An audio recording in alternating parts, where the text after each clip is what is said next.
الحمد لله رب العالمين والصلاة والسلام على رسوله الكريم. اللهم انفعنا بما علمتنا وعلمنا ما ينفعنا وزدنا علما. سبحانك لا علم لنا إلا ما علمتنا إنك أنت العليم الحكيم. رب اشرح لي صدري ويسر لي أمري واحلل عقدة من لساني يفقه قولي.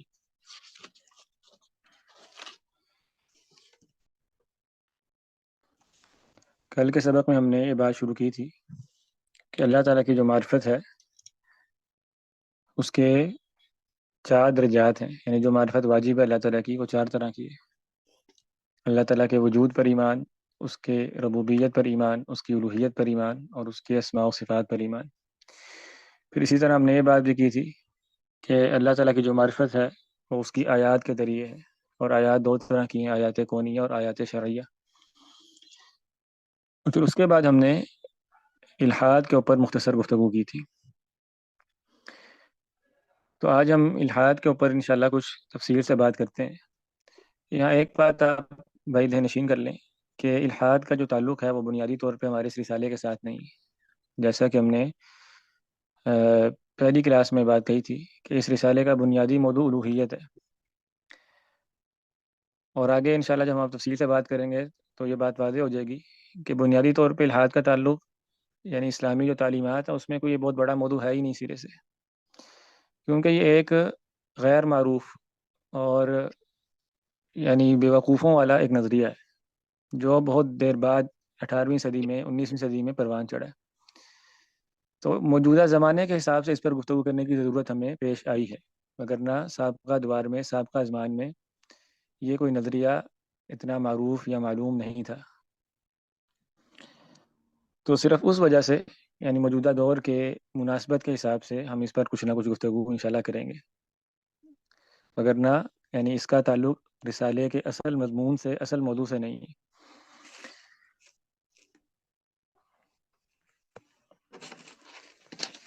الحاد کے اوپر جو بات ہے ہم انشاءاللہ 6 یا 7 نکات کی صورت میں، مقدمات کی صورت میں اس پر بات کریں گے انشاءاللہ۔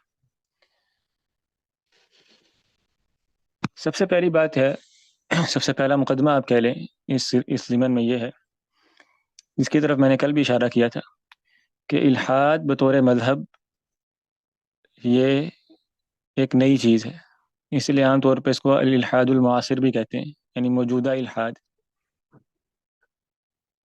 یعنی 18ویں صدی سے پہلے یا 19ویں انترا صدی سے دوبارہ پہلے۔ کھول دے یار، سگنل کھول دے تھوڑا یار۔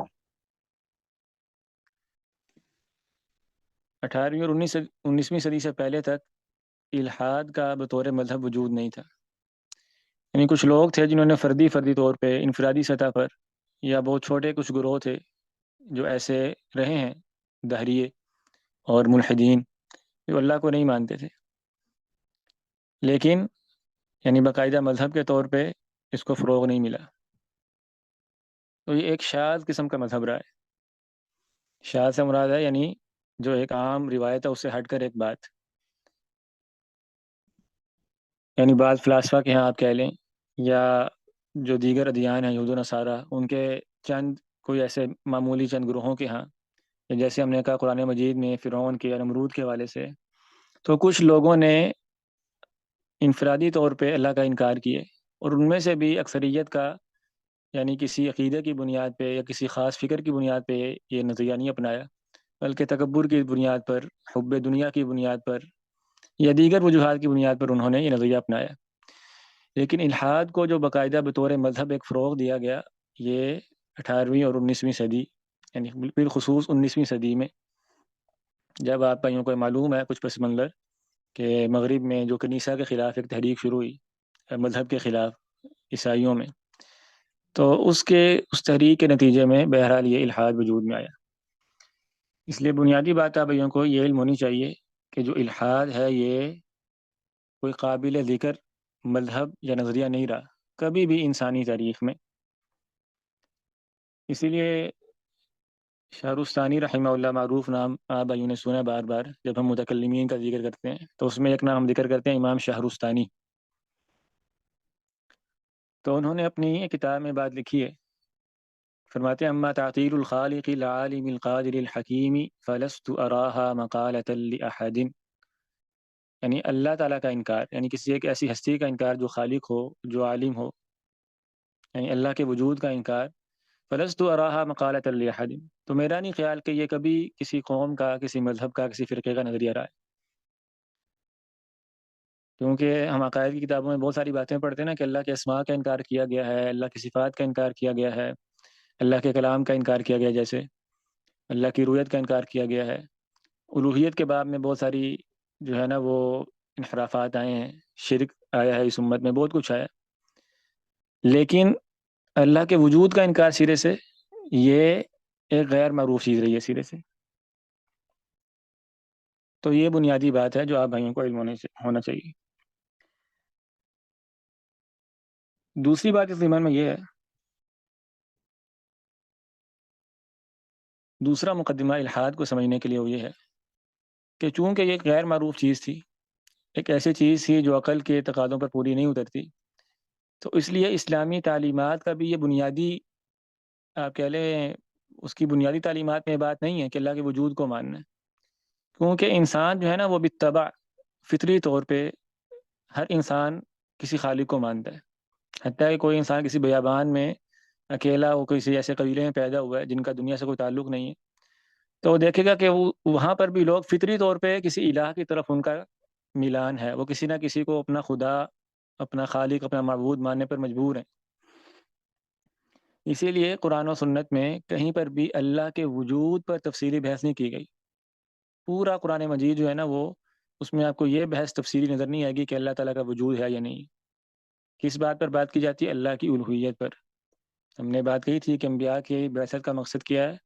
وما خلقت الجن والانس الا ليعبدون ولقد بعثنا في كل امة رسولا ان يعبدوا الله واجتنبوا الطاغوت. تو انبیاء کی دعوت، انبیاء کی بعثت، اور یہود و نصارہ کو جو دعوت دی گئی، مشرکین مکہ کو جو دعوت دی گئی، ان تمام کا مقصد کیا تھا؟ کہ اکیلے اللہ کی عبادت کرنی چاہیے. تو قرآن کا بنیادی محور، بنیادی مقصد الوہیت ہے، اور اس کے بعد پھر بعث یعنی قیامت کے بارے میں، یہ اسلام کی بنیادی تعلیمات میں شامل ہے.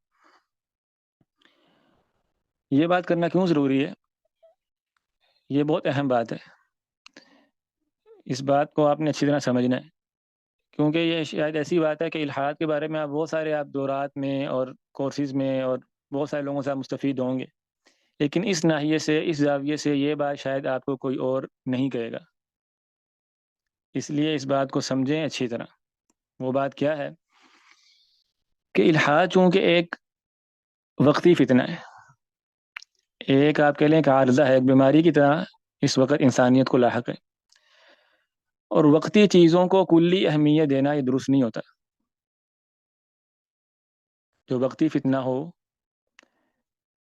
جو بے عقلی کی بنیاد پہ کوئی قائم شبہ ہو، جس کی کوئی اہمیت نہ ہو، تو اس کو کلی بنا کر پیش کر دینا، اس کو کلی نوعیت کی اہمیت دینا، یہ درست نہیں ہوتا.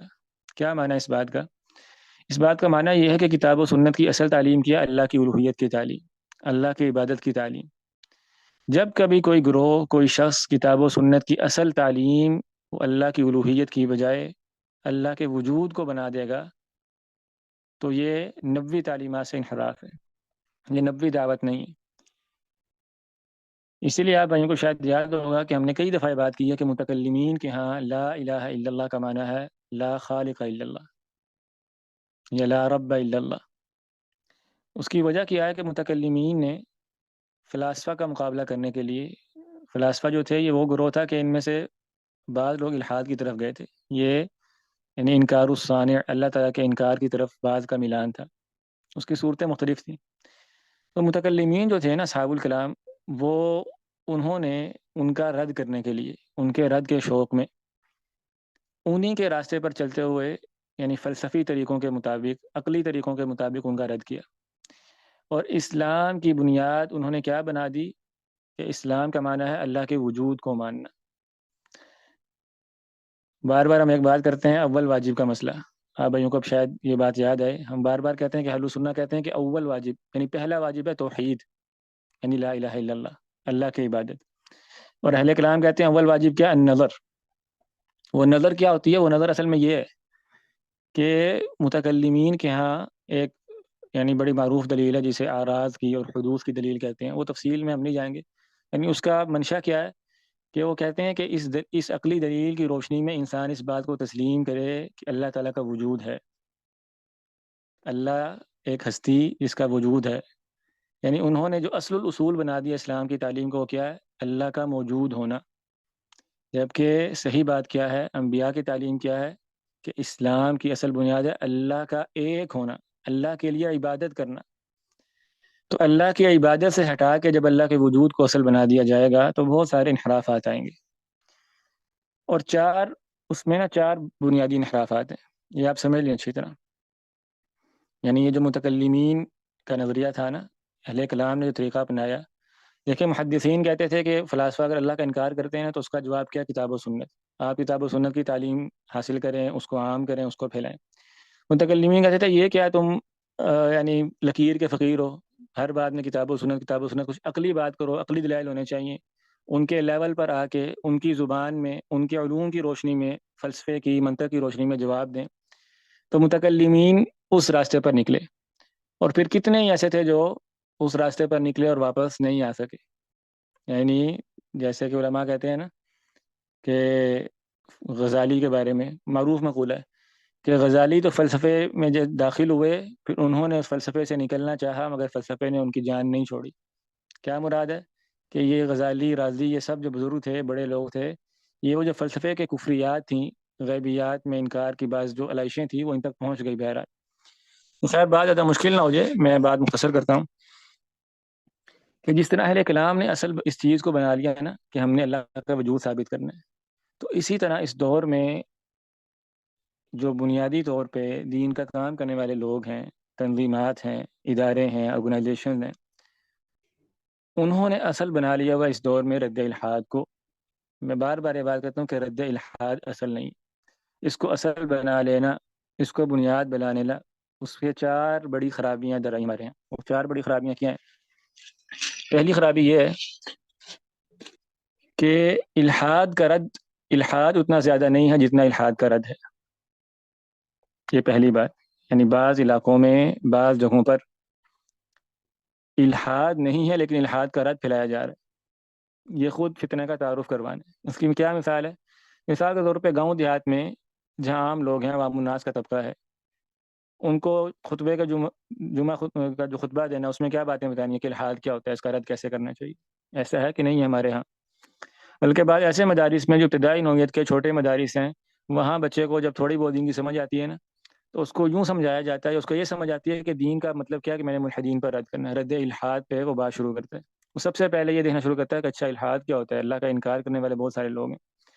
تو رد الحاد ایک فیشن بن چکا ہے، اور دین کسی فیشن کا نام نہیں ہے۔ بھائیو اس بات، یہ بہت اہم بات ہے، یہ مشکل بات نہیں، آسان بات ہے، اور اگر یہ بات آپ کو عجیب لگ بھی رہی ہے تو اس کو لگنے دیں عجیب، لیکن یہ بات آپ کو سمجھ آئے گی جب آپ علم حاصل کریں گے انشاءاللہ۔ کیا کہ دین اس بات کا نام نہیں ہے کہ جو موضوع معاشرے میں چل رہا ہے ہمیں اس کے پیچھے چلے جانا ہے۔ دین کسی فیشن کا، کسی رسم و رواج کا محتاج نہیں ہے۔ ٹھیک ہے، فلاں معاشرے میں یہ موضوع چل رہا ہے، ہر بندہ اس پہ بات کر رہا ہے، اور وہ بات کرنے والا عالم سمجھا جاتا ہے، جو نماز کے مسائل بتائے گا، جو عقیدے کے مسائل بتائے گا، جو شرک پر رد کرے گا، کہیں گے مولوی یہ تو ابھی تک پتھروں کے دور میں رہ رہے ہیں۔ ایسا ہے کہ نہیں ہمارے معاشرے میں؟ ہمارے معاشرے میں عالم ہونے کا معیار، دانشور ہونے کا معیار، اور کسی کو کب ہم نے اچھا انٹلیکچوئل سمجھنا ہے، زیادہ علم والا سمجھنا ہے، جب وہ الحاد پہ رد کر سکتا ہے۔ حالانکہ الحاد تو اغبیاء کا فلسفہ ہے، کم عقلی کا فلسفہ ہے، اس کا رد کوئی بڑی ایسی چیز نہیں ہے۔ یعنی اس سے بڑی بات کر سکتے ہے کہ اللہ تعالیٰ نے قرآن مجید میں اس فلسفے کو جگہ ہی نہیں دی سرے سے۔ دو چار آیات میں، وہ آیات ہم آگے پڑھیں گے، یعنی اجمالی طور پر ذکر کر دی۔ تو یہ کوئی یعنی عقل مندی کا یا علم کا معیار نہیں ہے کہ کوئی بندہ الحاد پہ رد کرتا ہے، یہ نہیں۔ ٹھیک ہے، پہلی بات کہ اس وجہ سے ہمارے ہاں یہ ایک سوچ طلبہ میں، ابتدائی طلبہ میں، یاد رکھیں علم کی جن کو حقیقت کا علم ہے وہ لوگ کبھی ایسی بات نہیں کریں گے۔ جو ابتدائی طلبہ ہیں، جنہیں دین کی بنیادی معرفت ہوتی ہے نا اوپر اوپر سے، ان کے ہاں یہ یعنی ان کو یہ بات شاید سمجھ آ گئی ہے کسی طرح کہ دین کا مطلب کیا ہے، ملحدین کا رد کرنا، تقابل ادیان، رد الحاد، پیاری پیاری باتیں ہیں نا کتنی۔ تو بہرحال یہ پہلا فساد ہے۔ کہ اس سے ہمارا عالم اور غیر عالم کا معیار وہ الٹ ہو گیا بالکل، یا وہ خراب ہو گیا۔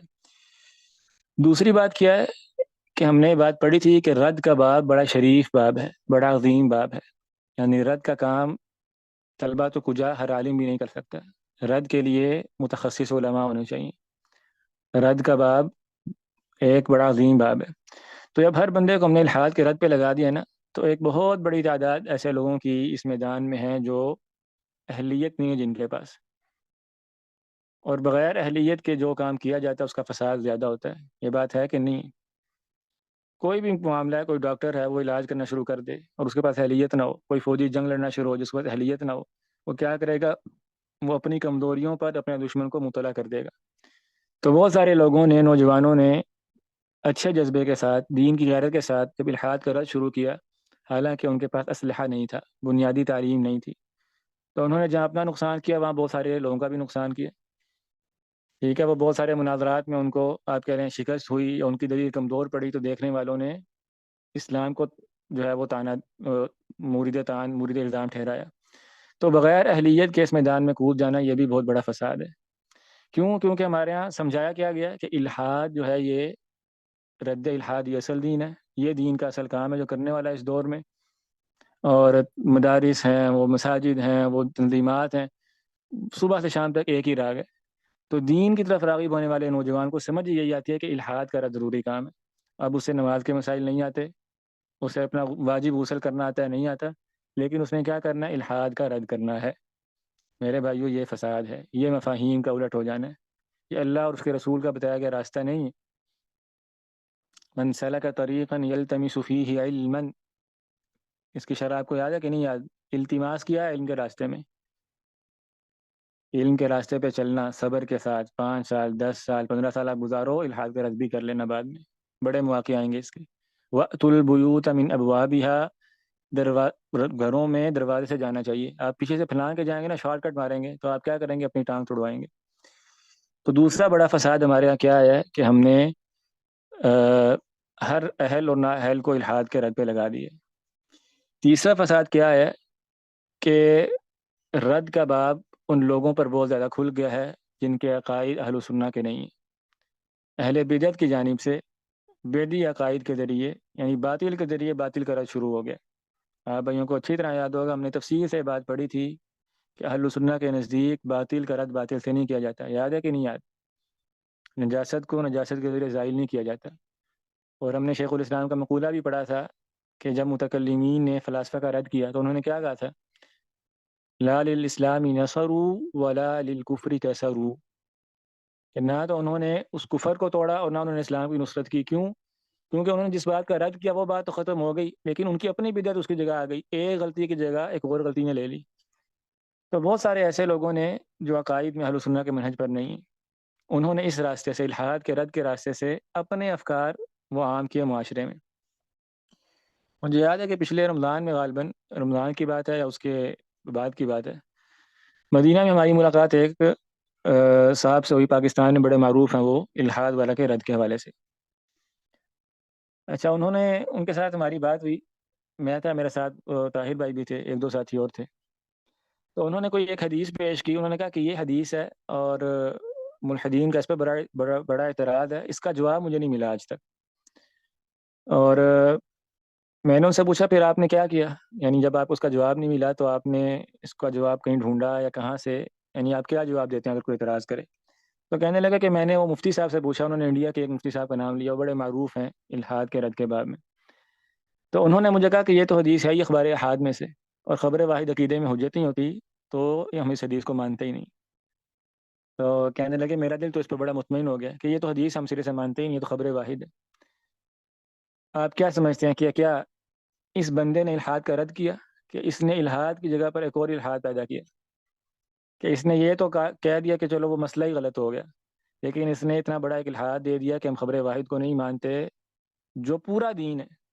خبر واحد، ہمارا پورا دین ثابت ہی خبر واحد سے ہوتا ہے۔ تو یہ اشارہ ماتریدیہ اور یہ جو بدعی کلامی فرقے ہیں، ان کی گمراہی، ان کا خطرہ کیا ہے کہ یہ جب الحاد کا رد کرتے ہیں تو ایک الحاد کا رد کرتے ہیں، اس کی جگہ دو الحاد داخل کر دیتے ہیں، دو قسم کی گمراہیاں داخل کر دیتے ہیں۔ تو بھائیو اس بات کو سمجھ لیں اچھی طرح کہ الحاد کا رد صرف اور صرف سنی عقیدے کی روشنی میں ہو سکتا ہے، اہل سنہ والجماعت کے عقائد کی روشنی میں۔ اور چوتھی بات سب سے اہم بات ہے، چوتھی بات کیا ہے کہ یہ جو موج ہے، یہ جو فیشن ہے الحاد کے رد کا، ان لوگوں کے پاس لائحہ عمل کوئی نہیں ہے۔ آپ نے الحاد کا رد کر لیا، اللہ کو منوا لیا، آگے کیا کرنا ہے؟ کیا یہ مقصد تھا؟ یعنی آپ نے کسی بندے کو اس بات پہ راضی کر لیا ہے کہ اللہ تعالیٰ کا وجود ہے، آگے اس کے آگے کیا کرنا ہے؟ ہم نے تو کہا کہ ایک مقصد ہے تحقیق التوحید، اللہ کی اکیلے اللہ کی عبادت کرنی۔ اکثر لوگ جو الحاد پہ کام کریں آپ نظر اٹھا کر دیکھیں، ان میں سے 99% لوگ وہ ہیں جن کو الوہیت کا کچھ پتہ نہیں ہے۔ آپ کسی سے بحث کر کے اس کو منوا لیں گے کہ اللہ کا وجود ہے، آگے کیا کرنا ہے؟ آگے کا کیا لائحہ عمل ہے؟ کیا آپ کو ان قبوریوں کے مشرکین کے اعتراضات کا پتہ ہے؟ وہ تو ایک حدیث پیش کریں گے اولیاء کے بارے میں، فلاں کے بارے میں، آپ گھوم کر رہ جائیں گے۔ تو یہ ایک قاصر نظر ہے کہ اللہ کا وجود ثابت کرنے کے بعد آپ رک گئے، نہ اس سے اسلام ثابت ہوا نہ اس سے کفر کا رد ہوا۔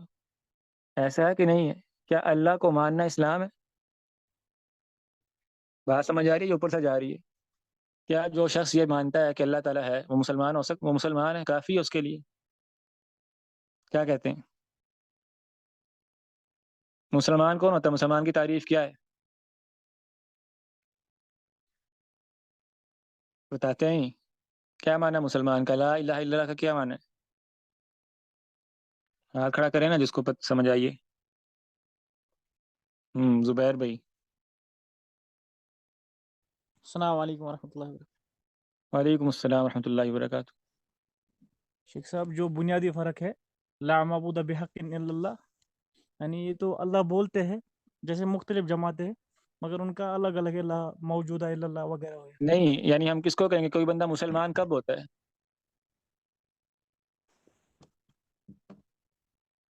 یعنی لا الہ الا اللہ کا معنی کیا؟ لا معبود بحق الا اللہ، آپ نے صحیح کیا۔ یعنی کوئی بندہ مسلمان تب ہوتا ہے جب وہ کیا کہتا ہے کہ صرف اکیلا اللہ ہی عبادت کے لائق ہے، تب بندہ مسلمان ہوتا ہے نا؟ جی ایسا ہی ہے کہ نہیں؟ کیا کوئی بندہ اس بنیاد پہ مسلمان ٹھہرایا جا سکتا ہے؟ کوئی بندہ کہتا ہے اللہ کا وجود ہے، اللہ کا وجود تو یہودی بھی مانتے ہیں، عیسائی بھی مانتے ہیں، ہندو بھی مانتے ہیں، جیسے میں نے کہا کہ دنیا میں تمام مذاہب کا اس بات پر اتفاق ہے۔ تو میرے بھائیوں اس بات کو آپ سمجھیں کہ الحاد کا رد یہ مسلمان ہونے کے لیے کافی نہیں ہے۔ اللہ کے وجود کو ثابت کرنا یہ فل سٹاپ نہیں ہے۔ تو جتنی تنظیمات، جتنے لوگ اس الحاد کے رد پہ کام کر رہے ہیں، ان کو اس بات کا شعور نہیں ہے کہ تحقیق یعنی مقصود کیا ہے ہمارا؟ اللہ کی الوہیت کا اس بات، اللہ کی عبادت کو ثابت کرنا ہے۔ قرآن مجید نے سارا قرآن مجید کس بات سے بھرا ہوا ہے؟ اللہ کی الوہیت کے ساتھ۔ اللہ کے وجود کو ذکر نہیں کیا گیا، برسبیل تذکرہ 1 یا 2 یا 3 آیات میں ذکر کیا گیا۔ ٹھیک ہے، تو یہ بہت بڑا خلل ہے۔ اس لیے آپ دیکھتے ہیں ہمارے معاشرے میں جو الحاد کے رد پہ کام کرنے والے لوگ ہیں نا، جیسے میں نے پہلے کہا کہ وہ اللہ کی الوہیت سے ناواقف ہیں، ان کو نہیں پتا کہ اللہ کے الہ ہونے کا کیا مطلب ہے، اللہ کی عبادت کا کیا مطلب ہے۔ کسی بندے کو آپ نے قائل کرنا ہے کہ یہ قبر پرستی، پیر پرستی غلط ہے، آپ کیسے قائل کریں گے؟ اصل اسلام تو یہ تھا۔ جتنے لوگ ہیں ان کو آپ مشرکین کے اعتراضات پیش کر دیں تو ان کے ہاتھ پاؤں پھول جائیں گے۔ کیوں؟ کیونکہ انہوں نے اصل کس کو بنایا؟ انہوں نے سمجھا کہ اللہ کے وجود کو ثابت کر لینا یہ کافی ہوتا ہے، حالانکہ یہ تو ابھی اسلام کے دروازے میں داخل ہی نہیں ہوا ہے بندہ۔ تو بہرحال اس بات کو اچھی طرح سمجھنا بہت ضروری ہے کہ اس بات کو کہ اس دور میں جو الحاد کے خلاف یعنی کام ہوا ہے اور اس کو ایک فیشن کے طور پہ پیش کیا گیا ہے، تو اس سے میں نے کہا 4 بنیادی باتیں یعنی 4 فساد جو ہیں وہ سامنے آئے ہیں۔ پہلی بات کیا ہے کہ جب الحاد ہم نے اصول بنا لیا تو ہم نے علم اور جہالت کا معیار بدل دیا۔ عالم ہوا ہے جو الحاد کے رد پہ کام کرتا ہے، جاہل ہوا ہے جو نماز روزے پہ کام کرتا ہے، پہلا فساد۔ دوسرا فساد ہم نے کہا کہ اس سے کیا ہوا کہ نوجوانوں کی ایک بہت بڑی تعداد جنہیں شرعی علوم حاصل نہیں کیے وہ الحاد کے رد پہ کام کرنا شروع ہو گئے۔ انہوں نے شبہات تو خوب پھیلایا، اس کا جواب نہیں دے سکے، نتیجتاً کیا ہوا کہ فساد پھیلا۔ تیسری بات میں نے کی کہ بہت سارے ایسے لوگ، ایسے فرقے جو گمراہ ہیں عقائد کے باب میں، اہل سنہ والجماعت کے قائد پر نہیں ہیں، انہوں نے جب الحاد کا رد کیا تو الحاد کا رد دیگر الحادوں سے کیا، دیگر بدعات کے ساتھ کیا، تو وہ بھی فساد پھیلا۔ اور چوتھی بات ہم نے کی کہ الحاد کا رد جو کرنے والے ہیں ان میں سے اکثر لوگ ایسے ہیں کہ جن کو یہ نہیں پتا کہ الحاد کے رد کے بعد اب کیا کرنا ہے، اب آگے اسلام کیا کہتا ہے، تو ان کی سوچ، ان کی نظر بڑی محدود ہے۔ یہ دوسرا مقدمہ ہے۔ اب تیسری بات کیا ہے؟ اب تیسری بات یہ ہے کہ یہ جو ساری بات ہم نے کی نا، اب اس سے اگر کوئی بندہ یہ سمجھے کہ الحاد کا تو فضول کام ہے، تو معاذ اللہ، قطعاً کہ کسی بندے کو یہ خیال نہ گزرے کہ الحاد کوئی فتنہ نہیں یا الحاد کا رد کوئی ضرورت نہیں ہے، بلکہ اس وقت اس بات میں کوئی شک نہیں کہ دنیا کے بڑے فتنوں میں سے ایک فتنہ کیا ہے؟ الحاد ہے۔ ہمارے مسلم معاشروں میں، ہمارے مذہبی گھرانوں میں، حتیٰ کہ ہمارے علماء کے گھرانوں میں الحاد داخل ہو چکے، اس بات میں شک کی گنجائش نہیں۔ تو یقینی بات ہے کہ الحاد ایک فتنہ ہے اور بہت تیزی کے ساتھ پھیل رہا ہے، بلکہ شاید دنیا کے بڑے مذاہب میں سے ایک مذہب ہے اس وقت الحاد۔ ٹھیک ہے، تو اصل یعنی جو پہلا جو دوسرا مقدمہ ہم نے قائم کیا ہے نا، اس کے قائم کرنے کا مقصد صرف کیا ہے؟ آپ بھائیوں کو یہ بات سمجھانا کہ الحاد کے رد کو اصل بنا کے شرعی علوم سے تہی دامن نہ رہ جائیں کبھی بھی۔ آپ نماز روزے کے، فقہ کے، حدیث کے، تفسیر کے علم کو تھوڑا سمجھیں۔ آپ روایتی علماء، مدارس کے پڑھنے والے طلبہ، ان کو حقیر سمجھیں۔ یہ ساری باتیں یہ غلط ہیں، یہ خود الحاد کو دعوت دینے والی باتیں۔ اگر انسان کا عقیدہ سیدھا ہو اور الحاد کے رد پہ درست سمت میں ترتیب کے ساتھ علم حاصل کرنے کے بعد کام کیا جائے تو یہ وقت کی بہترین ضرورت ہے۔ یہ اس وقت جو علماء، وہ علماء یقیناً جہاد کر رہے ہیں، انہوں نے ایک بہت بڑا میدان سنبھالا ہوا ہے۔ کون سے علماء؟ جو یہ سمجھتے ہیں کہ الحاد اصل الاصول نہیں ہے بلکہ الوہیت کو بھی سمجھتے ہیں، جنہوں نے باقاعدہ علم حاصل کیا ہوا ہے، جن کے عقائد اہل سنہ والجماعت والے ہیں۔ ایسے علماء اگر الحاد کو ایڈریس کر رہے ہیں، اس کے خلاف کام کر رہے ہیں، تو یقیناً وہ اس وقت ایک عظیم جہاد کر رہے ہیں۔ اس لیے کبھی بھی آپ یہ نہ سمجھیں کہ جب کبھی ہم اس ناحیے سے بات کریں نا کہ الحاد کے خلاف کام کرنا جو بطور فیشن ہے یہ غلط ہے، تو اس سے کوئی بندہ یہ سمجھ لے کہ یہ تو کام ہی نہیں کرنا۔ نہیں، یہ کام کرنے والا ہے، لیکن اس کام کے لیے ہمیں بندے چاہیے، رجال چاہیے۔ کون سے؟ جن کے عقائد درست ہوں، جو علم سے مسلح ہوں، اور جو سمجھتے ہوں کہ الحاد صرف ایک وقتی فتنہ ہے، اس کا رد ایک وقتی ضرورت ہے، لیکن الوہیت اور عبادت، توحید اور شرک، سنت اور بدعت یہ دائمی چیزیں ہیں۔ یہ وہ چیزیں ہیں جو دین اسلام کی اساس ہیں، یہ زیادہ ضروری ہیں۔ اگر کوئی بندہ ان تمام باتوں کا ادراک رکھتا ہے تو اس کے لیے کام کرنا، اس میدان میں آنا وقتی ضرورت ہے، بہت مفید ہے۔ تو اگر یہ بات یعنی اگر الحاد کا رد مفید ہے تو پھر اب اس پر ہم کچھ یعنی اس کے رد پہ اب تھوڑا سا ہم سمجھ لیتے ہیں۔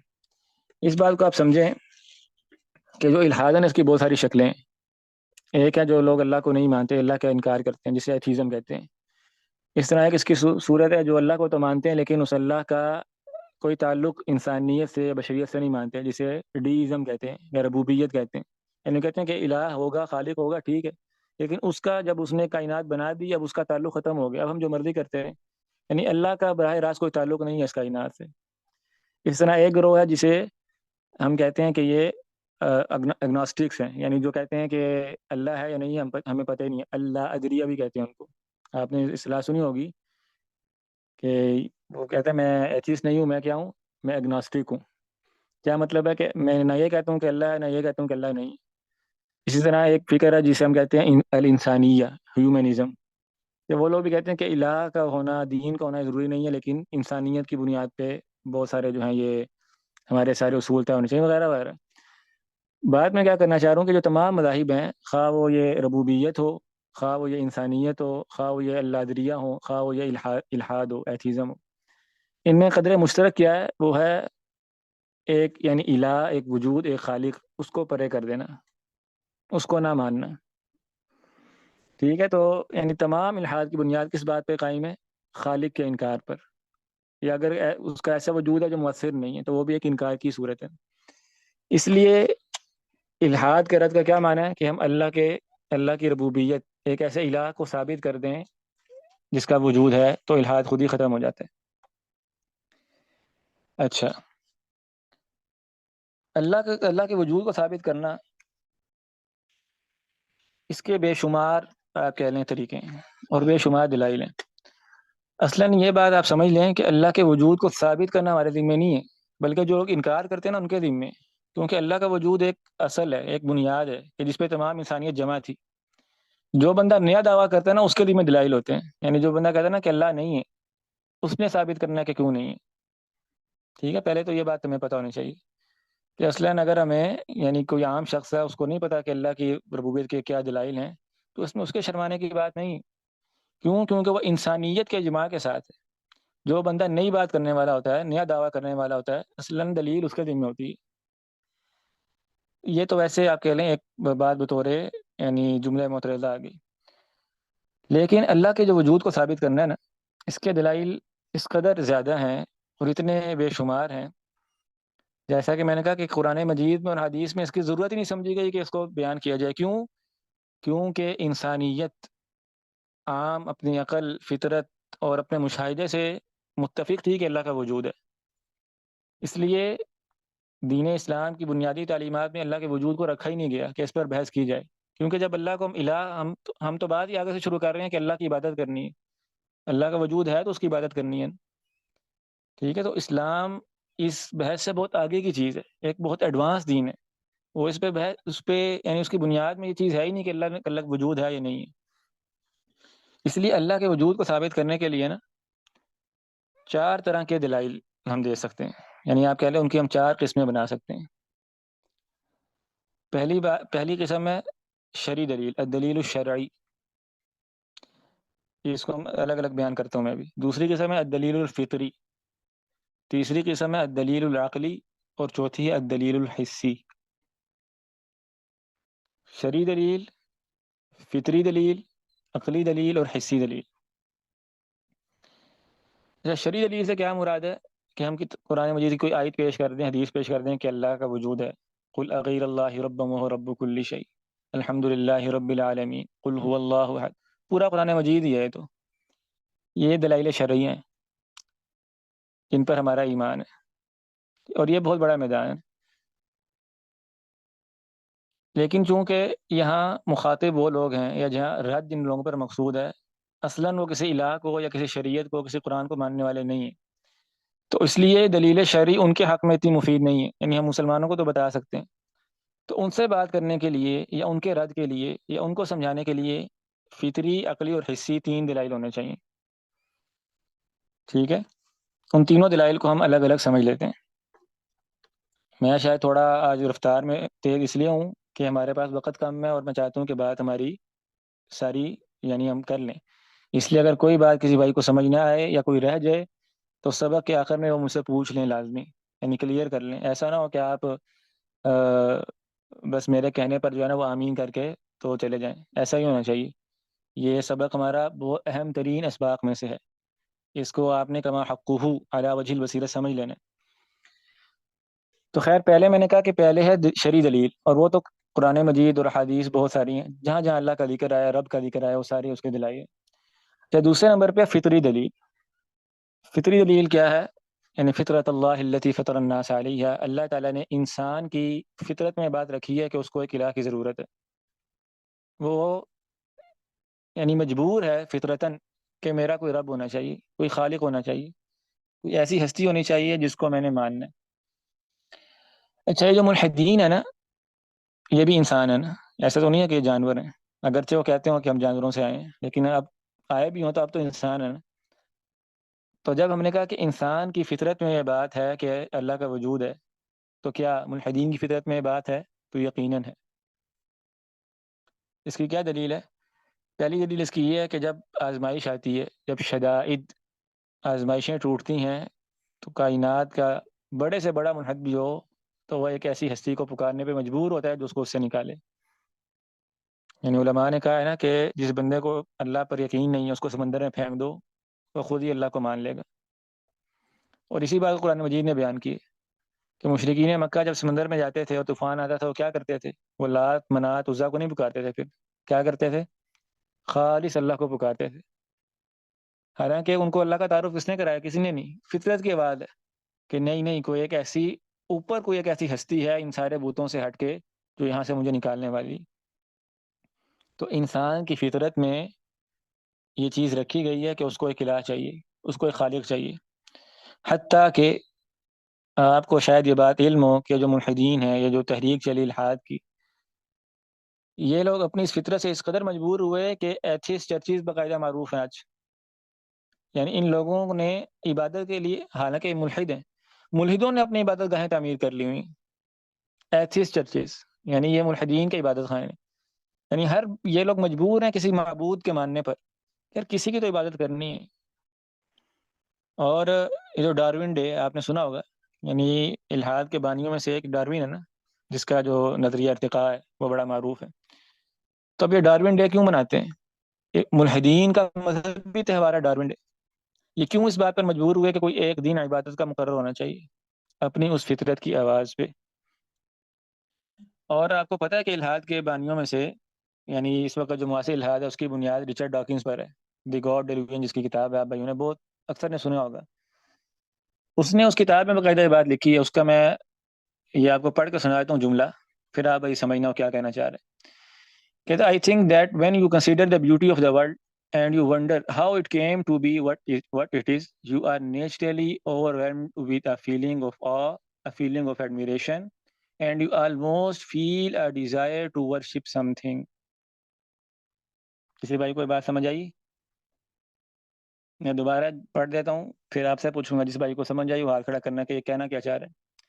کہتا I think that when you consider the beauty of the world and wonder how it came to be, you are naturally overwhelmed with a feeling of awe, a feeling of admiration, and you almost feel a desire to worship something. ہاں کس بھائی کو سمجھ آئی یہ بات؟ سمام بھائی کو سمجھ آئی؟ جی سمام بھائی کیا کہنا چاہ رہے ہیں؟ السلام علیکم ورحمۃ اللہ. وعلیکم السلام ورحمۃ اللہ وبرکاتہ. وہ کہنا چاہ رہا ہے کہ جب آپ اس کائنات کی جو بناوٹی جو چیزیں ہیں اس پہ جب غور و فکر کرتے ہیں تو ہوں آپ کے اندر سے ایک نیچرل سی ایک اٹریکشن سی نکلتی ہے جو آپ کو مجبور کرتی ہے کہ اس کائنات کے اندر کوئی ایسا ہے جس کی عبادت کی جائے. احسنت، بارک اللہ فیک.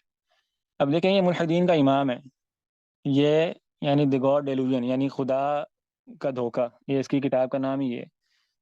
یہ کہہ رہا ہے کہ جب آپ اس کائنات پہ غور کرتے ہیں، اس کی خوبصورتی پر، اس کی سب چیزوں پر، یہ کیسے بنی ہے، تو آپ کے ایک اندر سے آواز آتی ہے، ایک فیلنگ آتی ہے کہ مجھے ان سب چیزوں کے جہاں سے آئی ہیں نا اس ہستی کی طرف کھینچنا چاہیے، اس کی عبادت کرنی چاہیے. Feel a desire to worship something. یہ میں بعد میں یہ اس کی کتاب سے یہ جو ہے نا یہ اسکرین شاٹ آپ کے گروپ میں بھیج بھی دوں گا. تو یعنی یہ جو ہے نا انسانیت کی آواز ہے کہ انسان اپنے سامنے یہ مناظر دیکھتا ہے، پودے دیکھتا ہے، بہت کچھ دیکھتا ہے، تو وہ رہ نہیں سکتا کہ وہ کسی کی عبادت نہ کرتا ہو. حتیٰ کہ یعنی بعض علماء نے بات ذکر کی ہے کہ جب ایسے علاقے بعض دریافت ہوئے نا جہاں یعنی دنیا نہیں پہنچی کبھی، یعنی جو دور دراز کے ساحلوں پر ایسے لوگ ہیں کہ وہیں پیدا ہوتے ہیں وہیں مر جاتے ہیں، تو جب وہاں لوگ پہنچے تو ان کے بھی کوئی خدا تھے، ان کا بھی تصور تھا خدا کا. تو ان کے پاس خدا کا تصور کہاں سے ہے؟ ان کے پاس تو کتاب نہیں آئی، نبی نہیں آیا، کوئی دنیا نہیں پہنچی، میڈیا نہیں ہے. کیوں؟ کیونکہ انسان نے یہ خود یعنی مجبور ہوا، اس کی فطرت نے اس کو یہ کہا کہ جب تم پیدا ہوئے ہو تو تمہارے پیدا کرنے والی جو ہستی ہے تمہیں اس کی عبادت کرنی چاہیے. ٹھیک ہے، تو اس سب سے بڑا یعنی دوسری بڑی دلیل کیا ہے اللہ کے وجود کی؟ ایک شرعی دلیل ہے قرآن و سنت، وہ تو ہے ہی ہے. فطری دلیل کیا ہے کہ جو ہر انسان مشکلات میں ایک خدا کے پاس جانا چاہتا ہے. بلکہ مزے کی بات مجھے یاد ہے، ایک یہ فرانسیسی فلسفی تھا والٹیر، آپ نے نام سنا ہوگا. یہ والٹیر ان لوگوں میں سے ہے جو یہ جو تحریک تھی نا الحاد کی جب شروع ہوئی ان میں سے ایک تھا. اور اس والٹیر نے یعنی پوری زندگی لگا دی دین کے، یعنی اس بات کے رد میں کہ یہ دین کچھ نہیں ہوتا، یہ سب دھوکہ ہے، اللہ خدا کچھ نہیں. اس نے آخری عمر میں اپنے گھر میں ایک معبد خانہ بنا لیا تھا، ایک عبادت خانہ، اور اس نے دروازے پہ یہ بات لکھوائی تھی، یعنی اس کا اب انگلش وہ جملہ مجھے یاد نہیں ہے، جس کا مطلب یہ تھا کہ اے میرے خدا، تو جو بھی ہے جہاں پر بھی ہے مجھے بھول نہ جانا. لا الہ الا اللہ. یعنی آپ دیکھیں انسان کے اندر کی آواز کہ ایک انسان پوری زندگی اس نے اللہ کے انکار پہ محنت کیا، آخری عمر میں وہ یہ بات محسوس کر رہے کہ یار کوئی ایک ایسی ہستی ہے جس کے ساتھ میرا لنک ہونا چاہیے. یاد رکھیں جو انسان کا دل ہے، انسان کا قلب ہے، یہ الہ کے وجود کے لیے بیتاب، اس کو ماننے کے لیے بیتاب رہتا ہے، پیاسا رہتا ہے، یہ بھٹکتا رہتا ہے جب تک کہ یہ کسی الہ کو مان نہ لے۔ ٹھیک ہے، جن لوگوں کو الہ نہیں ملتا نا، اللہ نہیں ملتا، وہ مجبور ہوتے ہیں کسی پتھر کو پوجنے کے لیے، کسی فلاں کو پوجنے کے لیے، حتیٰ کہ اپنے قبیلے کے بڑے کو پوجنے کے لیے۔ تو بہرحال یہ فطرت ایک بہت بڑی دلیل ہے، اور یعنی اس کا انکار ممکن نہیں، یعنی ملحدین تک نے اس کا انکار نہیں کیا کہ ہماری فطرت میں بات رکھی گئی ہے کہ ہم نے کسی کو پوجنا ہے۔ جو تیسری دلیل ہے عقلی دلیل، اور عقلی دلائل کا میدان اس قدر بڑا ہے کہ اس کی کوئی انتہا نہیں، حتیٰ کہ جیسے علماء کہتے ہیں نا للہ طرائق بعدد انفاس الخلائق، یعنی عقل کے راستے سے اللہ کو پہچاننے کے اتنے راستے ہیں جتنے لوگوں کی سانسیں۔ للہ طرائق یعنی طریقے کی، راستے کی جمع، بعدد انفاس الخلائق یعنی جتنے ہماری سانسیں ہیں نا مخلوقات کی، اتنے راستے ہیں اللہ کو پہچاننے کے۔ چند مثالیں ہم دیکھتے ہیں عقلی دلائل میں سے نا۔ ایک بہت بڑی دلیل کیا ہے؟ دلیل الخلق جسے کہتے ہیں، دلیل الخلق، یعنی یہ ہمارے موجود ہونا جو ہے یہ دلیل ہے اللہ تعالیٰ کی، جس کو قرآن مجید نے بھی بیان کیا ہے۔ یہ قرآن مجید کی آپ کہہ لیں وہ آیت ہے، یعنی جو سب سے بڑی آیت ہے جس میں اس یعنی مسئلے کو ایڈریس کیا گیا ہے۔ وہ آیت کیا ہے؟ ام خلقوا من غیر شیء ام هم الخالقون، سورۃ طور کی آیت ہے۔ ام خلقوا من غیر شیء، کیا وہ لوگ پیدا کیے گئے ہیں بغیر کسی چیز کے؟ من غیر شیء یعنی بیٹھے بیٹھے پیدا ہو گئے، ام هم الخالقون یا وہ اپنے آپ کو پیدا کرنے والے ہیں۔ جبیر بن مطعم رضی اللہ عنہ ایک صحابی ہیں، آپ نے سنی ہوگی یہ بات، کہ وہ جب دور جاہلیت میں یعنی ابھی اسلام نہیں لائے تھے، تو کہتے ہیں کہ میں نے اللہ کے رسول صلی اللہ علیہ وسلم کو یہ آیت پڑھتے ہوئے سنا تھا کعبہ کے پاس، تو کہتے ہیں کاد قلبی ان یطیر، میرا دل میرا ساتھ چھوڑنے والا تھا، کاد قلبی ان یطیر، میرا دل اڑنے والا تھا، یعنی میں اس آیت کے جو معنی ہیں اس پہ حیران ہو گیا کہ یہ کس قدر سخت حجت ہے۔ کیوں؟ کیونکہ دیکھیں تخلیق جو ہے نا، اس کی تین ہی صورتیں ہیں، ممکن ہی نہیں کوئی چوتھی صورت ہو، یعنی ہم لوگ جو اس دنیا میں آئے ہیں صرف تین صورتیں ہو سکتی ہیں، چوتھی صورت کوئی بندہ یعنی ڈھونڈ کے لا ہی نہیں سکتا کہ کوئی چوتھی صورت بھی ہو سکتی ہے۔ اللہ نے جو پیش بتائی ہیں تین صورتیں کیا ہیں؟ اللہ تعالیٰ فرماتے ہیں پہلی بات کیا ہے؟ ام خلقوا من غیر شیء، ہم عدم سے پیدا ہو گئے ہیں، یعنی کچھ بھی نہیں تھا اور ہم وہاں سے آٹومیٹک پیدا ہو گئے ہیں، من غیر شیء نہیں آٹومیٹک۔ تو ام خلقوا من غیر شیء، کیا یہ عقلی فلسفہ ہے؟ دنیا کوئی عقل مند انسان کہہ سکتا ہے کہ من غیر شیء؟ حتیٰ کہ جو ارتقاء کے قائلین ہیں ایوولوشن کے، وہ بھی یہ نہیں کہتے، وہ بھی کہتے ہیں کہ ہم وہاں سے آئے، وہاں سے یہ ارتقاء ہوتا رہا، پھر وہ آخر میں ایک یونی سیل پر جاتے ہیں، ایک جو یعنی یونی سیلر آرگنیزمز ہیں، پھر وہ سمندر کے کنارے مٹی میں وہ پیدا ہوئے، وہ ایک لمبا فلسفہ ہے، آپ نے سنا ہی ہوگا۔ تو صدفہ جو ہے یا جو اچانک وجود میں آ جانا ہے، اس کا تو کوئی عقل مند انسان قائل ہی نہیں ہے۔ تو ام خلقوا من غیر شیء پہلی بات ہے، یہ رد ہوگی، کوئی بھی یہ عقل کی بنیادیں پوری نہیں اترتی۔ دوسری بات کہ ام هم الخالقون، کہ ہم نے خود اپنے آپ کو پیدا کر لیا، یہ عقلی بات ہے، یہ عقلی فلسفہ ہے، یہ بھی عقلی بات نہیں ہے کہ کوئی بندہ، کوئی سمجھدار انسان کہے کہ میں نے اپنے آپ کو خود ہی بنایا، یعنی کوئی بندہ خود ہی خالق بھی ہو خود ہی مخلوق بھی ہو، ایسا ہو سکتا ہے؟ کیا بکری اپنے آپ کو خود ہی پیدا کر سکتی ہے؟ کوئی چیز اس دنیا میں جو اپنے آپ کو خود ہی پیدا کرتی ہو، ایسا نہیں ہوتا۔ ایسا ہے کہ نہیں ہے؟ یہ بھی جو ہے یہ غیر عقلی بات ہے۔ تو ام خلقوا من غیر شیء بھی غلط جب ہو گیا، ام هم الخالقون بھی غلط ہے، تو پھر پیچھے کیا بچ گیا؟ تیسری بات کہ کسی خالق نے پیدا کی، کوئی ہستی ہے جس نے ہمیں بنایا، نہ ہم آٹومیٹک پیدا ہو گئے ہیں بغیر کسی سبب کے، بغیر کسی چیز کے، نہ ہم نے اپنے آپ کو خود پیدا کیا۔ تو پھر تیسری بات، یقینی بات، بدیہی بات اور عقلی بات کیا ہے؟ کہ ہمیں پیدا کرنے والی کوئی ہستی ہے، اسے کہتے ہیں دلیل الخلق۔ تمام عقلی دلائل میں سب سے مضبوط، سب سے بڑی دلیل یہی ہے، کیونکہ یہ قرآن مجید میں ہے نا، یہ اللہ نے خود بیان کر دی۔ ہم جتنے مرضی دلائل اور ڈھونڈتے رہے نا اور ملحدین کو بیان کرتے رہے، وہ آ جا کے جو سب سے بنیادی بات آ جائے گی، وہ کہاں پر آ جائے گی؟ تمہیں پیدا کس نے کیا؟ کہاں سے پیدا ہوئے ہو؟ خود پیدا ہو گئے ہو؟ خود اپنے آپ کو بنا لیا ہے؟ یا آدم سے بیٹھے بیٹھے بن گئے ہو؟ یا پھر کوئی ہستی ہے پیدا کرنے والی؟ ٹھیک ہے، اسے کہتے ہیں دلیل الخلق۔ اچھا، ایک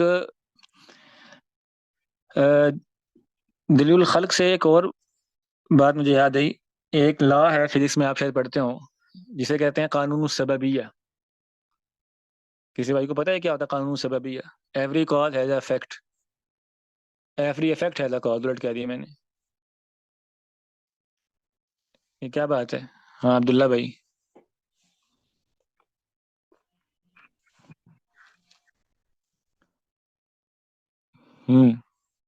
شیخ اس کا شاید یہ ہوتا ہے کہ مطلب کہ جو بھی چیز ہے نا اس کا پیچھے نا کوئی وجہ ہوتی ہے اس کی، مطلب کوئی بھی چیز جو سی ہے ہاں اس کی کوئی نا اوریجن ہوتا ہے اس کا جہاں سے وہ سٹارٹ ہوئی ہوئی ہوتی ہے. واللہ عالم.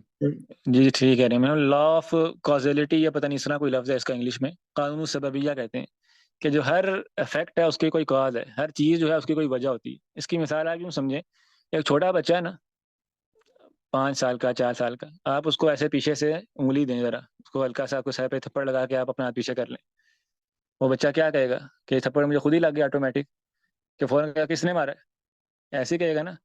وہ کہ کس نے مارا، اسے نہیں ملے گا تو وہ روئے گا، وہ پیٹے گا، وہ بلکہ اگر آپ اکیلے وہاں کھڑے ہیں تو اس کو یہ پتا ہوگا کہ اسی نے مارا ہے. کیا اس بچے نے قانون سببیہ پڑھ کے آیا کہیں سے؟ یہ کوئی سائنس پڑھ کے آیا، فزکس پڑھ کے آیا؟ اس کو یہ بات کہاں سے پتا چلی کہ اگر مجھے سر پہ کوئی چیز لگی ہے تو کسی نے ماری ہے، کہیں سے وہ آئی ہے؟ ایسے نہیں ہوتا کہ بیٹھے بیٹھے کوئی چیز لگ گئی ہے سر پہ. یہ کیا ہے؟ یہ عقلی دلیل ہے کہ اللہ نے ہر انسان کو، اس کی بچہ بھی ہو تو اس کی عقل میں بات رکھی ہے کہ بیٹھے بیٹھے کچھ بھی نہیں ہوتا. ٹھیک ہے، تو ہر جو وجود ہے وہ دلیل ہے کس کی؟ اپنے خالق کی. کوئی چیز، ہر جو اثر ہے وہ اپنے مؤثر پر دلیل ہے. ہر جو مصنوع ہے، جو پروڈکٹ ہے، وہ اپنے بنانے والے پر دلیل ہوتی ہے. تو اسے کہتے ہیں دلیل الخلق. اور جو چیز کائنات میں ہے نا وہ دلیل ہے اللہ تعالیٰ کی. جیسے امام صاحب نے بھی اس میں ذکر کیا تھا کہ اللہ کی آیات میں سے کیا سورج ہے، چاند ہے، ستارے ہیں اور زمین و آسمان ہے.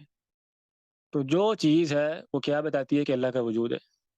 یہ سب سے بڑی دلیل ہے، دلیل الخلق کہتے ہیں اس کو. اچھا دوسری دلیل سے کہتے ہیں دلیل الاتقان. دلیل الاتقان یا پتہ نہیں اسے انگلش میں کیا کہتے ہیں، پریسیشن کہتے ہیں یا کوریسی کہتے ہیں یا کوئی اس کے قریب لفظ ہوگا. اتقان کیا ہوتا ہے؟ صنع اللہ الذی اتقن کل شیء، کہ اس کائنات میں جو کچھ ہو رہا ہے نا، جو میکانزم ہے وہ آئیڈیل سٹیج پہ ہو رہا ہے. یعنی اس میں اگر ایک رتی برابر بھی اس کو آگے یا پیچھے کریں گے تو یہ کائنات درہم برہم ہو جائے گی. وہ سورج اور چاند کا نظام ہو، وہ یہ سمندروں کا نظام ہو، جو بارش کا نظام ہے کہ کیسے بخار آ جاتے ہیں اوپر سے آتے ہیں، وہ یہ ہمارے فصلوں کا نظام ہو، کوئی ایسا نظام جو اس کائنات میں چل رہے ہیں جتنے بھی نظام ہیں وہ کیا ہے؟ اتقان. صنع اللہ الذی اتقن کل شیء. اس میں جو اتقان ہے نا، جو حسن ہے، جو کمال ہے، وہ اس بات کی دلیل ہے کہ کسی خالق کا یہ پلان کرتا ہے. یہ صدفہ نہیں ہو سکتا. صدفے سے مراد یعنی یہ بم دھماکہ آٹومیٹک یہ کام ہو ہی نہیں سکتا. اور اس کی بھی جتنی مرضی آپ مثالیں لے لیں. مثال کے طور پہ سب سے بڑی مثال اس کی ہم کہتے ہیں، یا بڑی مثالوں میں سے ایک کیا ہے، وفی انفسکم افلا تبصرون. انسان کا اپنا وجود ہے، اور بالخصوص جو وہ ماں کے پیٹ سے جو بچہ پیدا ہوتا ہے. کیا کوئی انسان اگر اس بات پہ غور کر لے کہ بچے کی تخلیق کس طرح ہوتی ہے، اس کے بعد وہ کہہ سکتا ہے کہ کوئی اللہ کا وجود نہیں؟ یعنی ماں کے پیٹ میں جو بچے کا پیدا ہونا ہے، کیسے ایک منی سے، پھر علقہ، پھر مضغہ، پھر اس کی ہڈیوں کا نکلنا، پھر اس کا اپنی غذا کو پہنچنا، پھر 9 مہینے جسم میں رہنا، پھر اس کا اپنا راستہ بنانا باہر آنے کے لیے. آپ دیکھیں کہ بسا اوقات ماں کو یا یعنی بچے کو کوئی معمولی سا مسئلہ ہو جاتا ہے نا، جب آپریشن کرنا پڑتا ہے ڈاکٹروں کو، تو وہ کیسے دوڑنے لگی ہوتی ہیں ان کی. وہ لکھواتے ہیں کہ یہ بڑا پیچیدہ مسئلہ ہے، یہ بڑا پیچیدہ آپریشن ہے، ماں کی جان کو خطرہ ہے، بچے کی جان کو خطرہ ہے. کیا لوگ اس بات کو نہیں سوچتے کہ یہ جو 99% دیہاتوں میں، گاؤں میں بچے پیدا ہو رہے ہیں، وہ ماں کام بھی کر رہی ہے، اٹھ رہی ہے، جا رہی ہے، تو جو اتنے پیچیدہ سسٹم سے ایک پروڈکٹ نکل کے آ رہی ہے بغیر کسی خوف خطرے کے، یہ کیسے آ رہی ہے؟ جس کو سائنس کہتی ہے کہ اگر فلاں وقت میں یہ بچہ تھوڑا سا یہاں ہو جاتا ہے، ماں تھوڑی یوں ہو جاتی تو یہ مر جاتا ہے، وہ مر جاتی. تو یہ جو اتنے خطرات سے اور اتنی ایک پیچیدہ ایک نظام سے وہ بچہ نکل کے آ رہا ہے، نہ ماں کو پتہ ہے نہ بچے کو پتہ ہے. کون ہے یہ اتقان یا عنایت، یہ خیال کرنے والی ہستی کوئی ہے یا ایسے ہی ہو رہا ہے؟ اس لیے کہتے ہیں نا کہ عرابی تھا، اس سے کسی نے پوچھا تم نے اللہ کو کیسے پہچانا؟ اس نے کہا میں نے اللہ کو انڈے سے پہچانا. کیسے؟ اس نے کہا کہ یہ دیکھو یہ انڈا ہے، باہر سے اس کے اندر کوئی چیز جاتی نہیں ہے، اس کی دیواریں دیکھو کہیں ہے کہ اس کے اندر کوئی چیز جاتی ہو، تو کیسے اس کے اندر سے ایک پرندہ نکل کر اڑنا شروع ہو جاتا ہے؟ مجھے تو نہیں لگتا کہ یہ کسی ہستی کے علاوہ یعنی اللہ کے علاوہ کوئی کر سکتا ہے. جتنی آپ مثالیں لے لیں، امام شافعی رحمہ اللہ کے پاس نا بعض لوگ آئے اس وقت کے دہریے، وہ کہنے لگے آپ بتائیں کہ الہ کے وجود پر کیا دلیل ہے؟ تو انہوں نے کہا توت، یہ جو توت کا پتا ہے یہ الہ کے وجود پر دلیل ہے۔ انہوں نے کہا کیا مطلب ہے اس بات کا؟ ان کا دیکھو یہی پتا ہے، یہ ریشم کا کیڑا کھاتا ہے تو کیا پیدا کرتا ہے؟ ریشم۔ تو یہی پتا جو ہے وہ ہرن کھاتا ہے تو کیا پیدا کرتا ہے؟ خوشبو، مسک۔ یہی پتا وہ شہد کی مکھی کھاتی ہے تو وہ کیا پیدا کرتی ہے؟ شہد۔ اور یہی پتا جب تم کھاؤ گے تو کیا بناؤ گے؟ پخانا۔ کیا یہ ایسے ہی ہو رہا ہے؟ اس کے پیچھے کوئی نظام نہیں ہے، ایک ہی چیز ہے، چار مختلف جو ہے نا وہ مخلوقات اس کو کھا رہی ہیں اور چار مختلف چیزیں بن کے آ رہی ہیں۔ کیا الہ کے وجود پر اس سے واضح دلیل ہو سکتی ہے؟ تو یہ جو ہے نا اتقان کہ اس کائنات میں ہر جو چیز ہو رہی ہے وہ ایسی شاندار ہو رہی ہے کہ بندہ یہ کہہ نہیں سکتا کہ کوئی الہ نہیں ہے۔ اسی طرح ایک تیسری دلیل لے لیتے ہیں عقلی دلیل کی، اس میں ضمن میں ایک ہم نے کی دلیل الخلق، دوسری ہم نے کی دلیل الاتقان، ایک ہے دلیل التسخیر۔ یہ کیا ہے تسخیر؟ کہ ہر چیز مسخر ہے اس کائنات میں، یعنی ہم بسا اوقات ایک بہت بڑا منصوبہ بناتے ہیں اور وہ منصوبہ ناکام ہو جاتا ہے۔ یہ کیوں ناکام ہوا ہے؟ کبھی سوچا کبھی آپ نے؟ یعنی اگر تو کوئی باہر سے کوئی اس پہ مؤثرات نہیں ہے، کوئی اور چیزیں اس پہ اثر انداز نہیں ہو رہی، کوئی الہ نہیں ہے، اس کا کوئی منصوبہ نہیں ہے، تو جو انسان جو منصوبہ بنائے اس کے مطابق اس کو پورا ہونا چاہیے نا۔ جیسا کہ بعض لوگوں سے بعض سے منقول ہے نا، عرفت ربی بفسخ العزائم، میں نے اپنے رب کو پہچانا اپنے ارادوں کے ٹوٹنے سے۔ یہ جو ہمارے ارادے ٹوٹ جاتے ہیں، ہمارے منصوبے ناکام ہو جاتے ہیں، کیوں؟ اس کا مطلب کوئی ماسٹر پلانر ہے پیچھے، کوئی ایسی ہستی ہے جو ہمارے بنائے گئے منصوبوں میں رد و بدل ہو جاتا ہے، بیٹھے بیٹھے کوئی اور نتیجہ نکل آتا ہے۔ اس کی ایک اور مثال آپ دیکھیں، دو بندے ہیں، ایک جیسا کام شروع کرتے ہیں اور ایک جیسی محنت کرتے ہیں، ایک کو بڑے اچھے نتائج ملتے ہیں اور ایک کو بڑے برے نتائج ملتے ہیں۔ کیوں ایسا کیوں ہوا ہے؟ کون سا عقلی فلسفہ ہے جو اس چیز کو مطمئن کر سکتا ہے اس بات پر؟ حتیٰ کہ نہیں ایک جیسا کام نہیں، بلکہ ہم یہ کہتے ہیں کہ ایک بندہ سست ہے، اس سے گھر بیٹھے وہ رزق مل رہا ہوتا ہے، اس کا کاروبار چل رہا ہوتا ہے، وہ کروڑوں میں کھیل رہا ہوتا ہے۔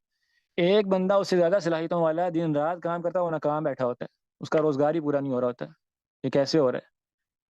اگر اللہ کا نکال دیں پھر تو یہ ہونا چاہیے کہ جو زیادہ محنت کر رہا ہے اس کو زیادہ ملے، جو کم محنت کر رہا ہے کم ملے۔ یہی اصول ہے نا۔ ہم انسانی اصول دیکھیں، غیر الہی اصول دیکھیں، سائنسی یا فزکس کے اصولوں میں دیکھیں، زیادہ محنت سے زیادہ نتیجہ ملنا چاہیے، کم محنت سے کم۔ یہ الٹ کیوں ہو رہا ہے؟ زیادہ محنت کرنے والا بیکار بیٹھا ہوا ہے، کم والا کما رہا ہے۔ اس کا مطلب کیا ہے؟ تسخیر، یعنی ہم سب مسخر ہیں، کوئی اور ہستی پیچھے سے ہے جو ہماری ڈوریں ہلا رہی ہے، ہمارے منصوبے الٹ ہو جاتے ہیں، ہمارے ارادے ٹوٹ جاتے ہیں، ہمارے مشورے کر کے بھی ہماری پلاننگ ناکام ہو جاتی ہے۔ اسی طرح اسی رابی سے پوچھا گیا نا کہ تم نے اپنے رب کو کیسے پہچانا؟ تو کہتا ہے برزق الغبی و حرمان العاقل، میں نے دیکھا کہ اغبیاء بیوقوفوں کو رزق مل رہا ہے اور عقل مندوں کو رزق نہیں مل رہا۔ اس کا مطلب ہے کوئی رب ہے جو ان کی فیصلے کر رہا ہے ان کے بارے میں۔ تو بہرحال یہ ایک بہت بڑا میدان ہے عقلی دلائل کا، وہ یہ خلق کی دلیل ہو، وہ اتقان کی دلیل ہو، وہ تسخیر کی دلیل ہو، ان تمام دلائل میں بے شمار آپ کہہ رہے ہیں اس کی تفصیلات ہیں، وہ جتنا انسان آگے بڑھ جاتا ہے تو اتنا آگے جا سکتا ہے۔ لیکن بات آ جا کے وہی ہے کہ اصلاً چونکہ یہ ایک غیر عقلی فلسفہ ہے، یعنی ایک ایسا فلسفہ تھا کہ جس کے رد کی بھی ضرورت رہی نہیں تھی، اور ایسا فلسفہ تھا کہ ایک عام شخص یعنی عرابی لوگ اس کا رد کر لیتے ہیں۔ یا ہم نے کتنی مثالیں پڑھی نا کہ کسی عرابی سے پوچھا گیا، عرابی کیا؟ جاہل سے، دیہاتی سے، بدو سے، تو ہر بندہ اللہ کو پہچان رہا ہے۔ جو عرابی ہے وہ اپنی بکری کو دلیل بنا لے گا، ہر بندہ جو اس کے پاس ہے اس کو دلیل بنا کے کہہ سکتا ہے کہ اللہ تو ہے۔ اسی طرح ایک چوتھی دلیل ہے جسے ہم کہتے ہیں حسی دلیل۔ میں نے آپ کو شروع میں کہا تھا شرعی دلیل، فطری دلیل اور عقلی دلیل۔ عقلی میں پھر ہم نے 3 دلائل پڑھے۔ اس طرح حسی دلیل بھی ہوتی ہے۔ حسی کیا؟ محسوس کرنے سے۔ اس کی بھی بہت ساری صورتیں، صرف ایک صورت ہم دیکھتے ہیں، دعاؤں کا قبول ہونا۔ کیا آپ نے کبھی غور کیا کہ بسا اوقات انسان پر سب دروازے بند ہو چکے ہوتے ہیں، لیکن وہ جب دعا کرتا ہے تو وہ معاملہ حل ہو جاتا ہے؟ یہ جو معاملہ حل ہوا یہ کیسے ہوا ہے؟ اگر کوئی ہستی نہیں ہے، کوئی الہ نہیں ہے، کوئی وجود ایسا ہے نہیں دنیا یعنی جو ہمارا معبود ہو، ہمارا الہ ہو، تو جب سب راستے بند تھے تو یہ راستہ کس نے کھولا؟ کیا لوگوں کی دعاؤں کا قبول ہو جانا الہ پر دلیل نہیں ہے کہ کوئی ہستی ہے جو دعاؤں کو قبول کر رہی ہے؟ کیا انبیاء کو معجزات کا مل جانا یہ اللہ کے ہونے پر دلیل نہیں ہے؟ تو بہرکیف حسی دلائلی بہت سارے ہیں، تو ہم بات کو مختصر کرتے ہیں، ہمارا وقت چونکہ کم ہے، کہ اللہ کی ربوبیت کے دلائل بہت زیادہ ہیں، بے شمار ہیں۔ للہ طرائق بعدد انفاس الخلائق، جتنی ہماری سانسیں ہیں اتنی ہمیں دلیلیں ہیں۔ شرعی دلائل بھی بہت زیادہ ہیں، فطری دلائل بھی ہیں، عقلی دلائل بھی ہیں، اور حسی دلائل بھی ہیں۔ یہ کون سی بات تھی محال میں؟ یہ تیسری بات تھی ہماری گفتگو کی۔ ابھی تک ہم نے کیا کیا باتیں کی؟ پہلی بات ہم نے کی تھی کہ الحاد کوئی قدیم مذہب نہیں رہا۔ دوسری بات ہم نے کی کہ جو الحاد کا رد بطور فیشن کیا جاتا ہے اس کے کیا مفاسد، اور یہ تیسری بات کی۔ غالباً 3 باتیں ہو گئی، ایسے ہی ہے کہ نہیں کہ 4 ہو گئیں؟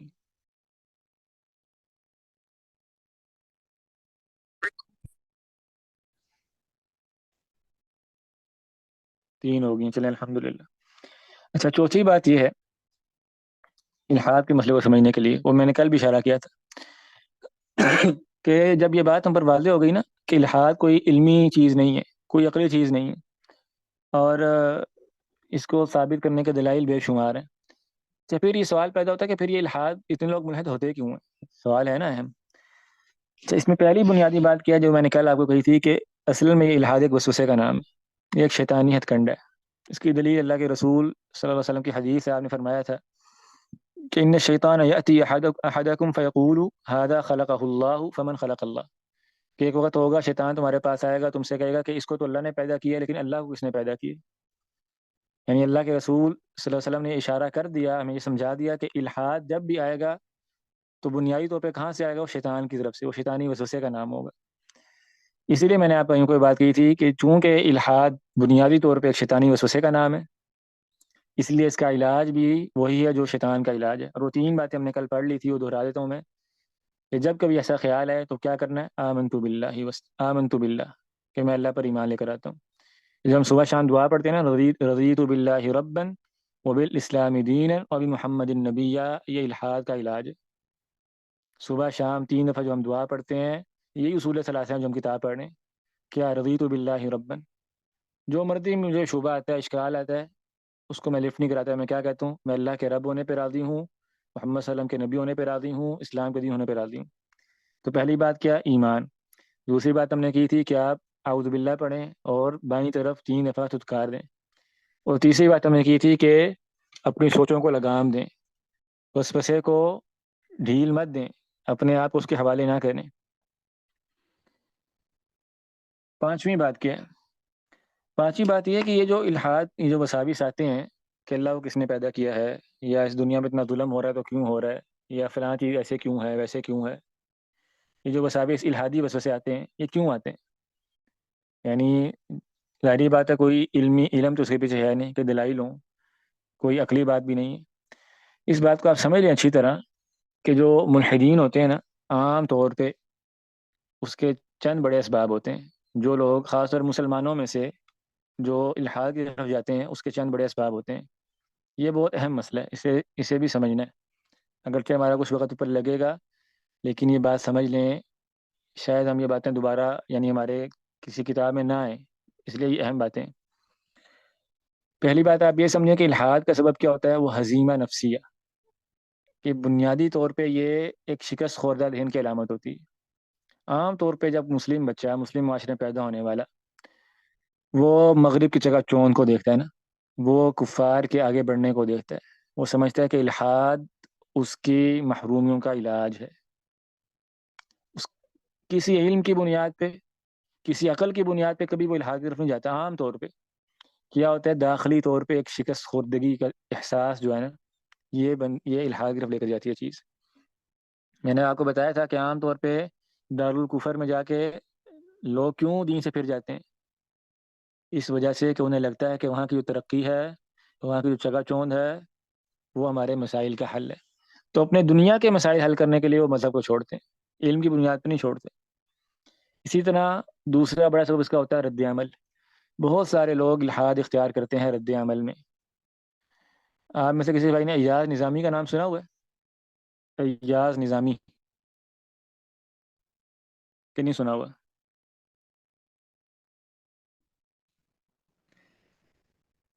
بہر ایار نظامی ایک بڑا معروف کیس تھا ہمارے، یہ آپ کہہ لیں 2016 17 18 ان سالوں میں شاید، پاکستان میں جو بلاسفمی کا کیس تھا، توہین رسالت کا. یہ ایک بندہ تھا جو پکڑا گیا تھا کراچی سے، جو بھینسا موچی اس طرح کے بعض پیج چلاتا تھا، جس میں ایک یہ تحریک بڑی 3 4 سال چلی تھی کہ سوشل میڈیا پہ سر عام اللہ کے رسول صلی اللہ علیہ وسلم کی گستاخیاں ہوتی تھی، خاکے بنتے تھے، اور یہ ایک بڑا فساد تھا. تو اس بندے کو یعنی پھانسی کی سزا سنائی گئی تھی، پتہ نہیں اس پہ عمل ہوا یا نہیں، یہ نہیں مجھے علم، لیکن یہ پکڑا گیا تھا بہرحال. تو اس بندے کا یعنی یہ میں نے اس کو خود دیکھا ادھر جو تھی عدالت میں، 2 4 دفعہ میرا جانا ہوا وہاں کسی سلسلے میں. تو یہ بندہ مولوی تھا، یہ کراچی میں کسی ادارے سے درس نظامی پڑھا ہوا تھا، اور درس نظامی پڑھنے کے بعد عالم بننے کے بعد الحاد کی طرف گیا. اچھا کیوں گیا؟ اس کی کہانی کیا تھی کہ بچپن میں یعنی ادارہ پڑھنے کے بعد ایسا ہوا تھا کہ کسی ڈرون اٹیک میں اس کے گھر والوں کو مار دیا گیا تھا، اس کے بیٹے کو یا اس کے والدین میں سے کسی، اس کے یعنی قریبی لوگوں میں سے کوئی، وہ ان کو ڈرون اٹیک میں مر گئے تھے وہ. اس کو بنیاد بنا کے الحاد کی طرف نکل گیا کہ اگر اللہ ہے تو دنیا میں ظلم کیوں ہوتا ہے، میں ہی کیوں. سمجھ آ رہی ہے آپ کو اس بات کی؟ یہ ہے رد عمل کہ اکثر نوجوان مسلمانوں میں سے وہ ملحد کیوں بنتے ہیں. کیا کوئی علمی بات ہوتی ہے؟ کوئی بطور مذہب اسے اپناتے ہیں؟ نہیں، صرف اللہ کو جواب دینے کے لیے کہ اللہ نے مجھ پر ہی کیوں ظلم کیا، فلاں معاملہ ہوا تو میرے ساتھ ہی کیوں ہوا. بہت سارے لوگ، بہت سارے یعنی بچے جن کا جسمانی طور پہ جنسی استحصال ہوتا ہے بچپن میں، وہ کیا کرتے ہیں، وہ دین سے متنفر ہو جاتے ہیں. وہ یعنی جنہیں آپ کہہ لیں اخلاقی طور پہ ان کے ساتھ برا سلوک کیا جاتا ہے، اور رد عمل میں آ کے دین سے جان چھڑاتے ہیں. تو یہ ایک بہت بڑا سبب ہوتا ہے. اس طرح ایک تیسرا بڑا سبب اس کا کیا ہوتا ہے، وہ ہوتی ہے شہوت نفس. میں نے آپ بھائیوں کو بتایا تھا 40 کی شرح میں، الحیاء شعبۃ من الایمان اذا لم تستحی فاصنع ما شئت کی شرح میں، کہ اللہ کے رسول صلی اللہ علیہ وسلم فرمایا تھا حیا اور ایمان قرین ہے. کیا معنی ہے اس بات کا؟ کہ اکثر لوگ جو ایمان سے نکلیں گے وہ اس وجہ سے کہ ان کی شہوات پوری نہیں ہو رہی. اس لیے میں نے، یہ آپ تجربہ کر کے دیکھ لیں کہ کوئی ملحد ایسا نہیں ہوگا جو ہم جنس پرستی کو اچھا نہ کہتا ہو، جو محرمات اور رشتوں کو حلال نہ سمجھتا ہو، جو LGBTQ جتنی یہ سارے ہیں، BTQ آگے وی یا پتہ نہیں اور کیا کیا اس کے آگے لگ چکا ہے، تو ان سب چیزوں کو وہ درست نہ سمجھتا ہو. کیوں؟ کیونکہ مذہب جو ہے نا انہیں روکتا ہے، پابندی لگاتا ہے، نکاح کی تعلیم دیتا ہے، اپنی ناجائز تعلقات سے بچاتا ہے. تو جو بندہ بے حیا ہونا چاہتا ہے نا، اپنے فسق و فجور کی تسکین چاہتا ہے، وہ مذہب کو چھوڑ دیتا ہے. جس نے ہم جس پرستی کی طرف جانا ہے، لڑکوں نے لڑکوں سے تعلقات بنانے ہیں، لڑکیوں نے لڑکیوں سے، اور اعوذ باللہ اور اس طرح کی حرکتیں کرنی ہیں، تو حیا نہ ہونے کی وجہ سے یعنی شہوات نفس کے پیچھے لگ کے بھی لوگ الحاد کی طرف جاتے ہیں. چوتھا بڑا سبب اس کا کیا ہوتا ہے، وہ ہے تکبر. واللہ العظیم یہ بہت بڑا سبب ہے، اور یہاں پر نقطہ لگا لیں، ایک تکبر کے اوپر ایک نقطہ لگا لیں بڑا سارا، کیونکہ میرے بھائیوں یہ اس کا تعلق براہ راست ہمارے ساتھ ہے. علم کا تکبر انسان کو الحاد کی طرف لے جاتا ہے. بہت سارے مسائل، یہ جو پہلے 3 مسائل ہم نے پڑھے نا، ہمارا یعنی مروبیت یا رد عمل یا شہوات نفس، ہو سکتا ہے کہ اللہ علم کے ذریعے ان سب چیزوں سے آپ کو بچا لے. لیکن جو ایک بیماری جس میں علماء داخل ہوتے ہیں وہ ہے تکبر اور اعجاب نفس، اپنی میں کے آگے لگ کے. کیونکہ تکبر جو ہے نا یہ اللہ کی چادر ہے. سنی ہوئی نا حدیث آپ نے؟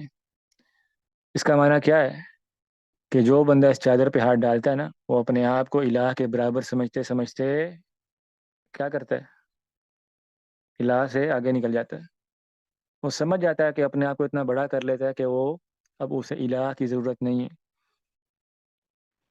اور یاد رکھیں عقلاء، عقل مند لوگ، بڑے لوگ یا بڑے گھرانوں کے لوگوں میں الحاد کا سبب ان کی خود پسندی ہے، ان کا تکبر ہے.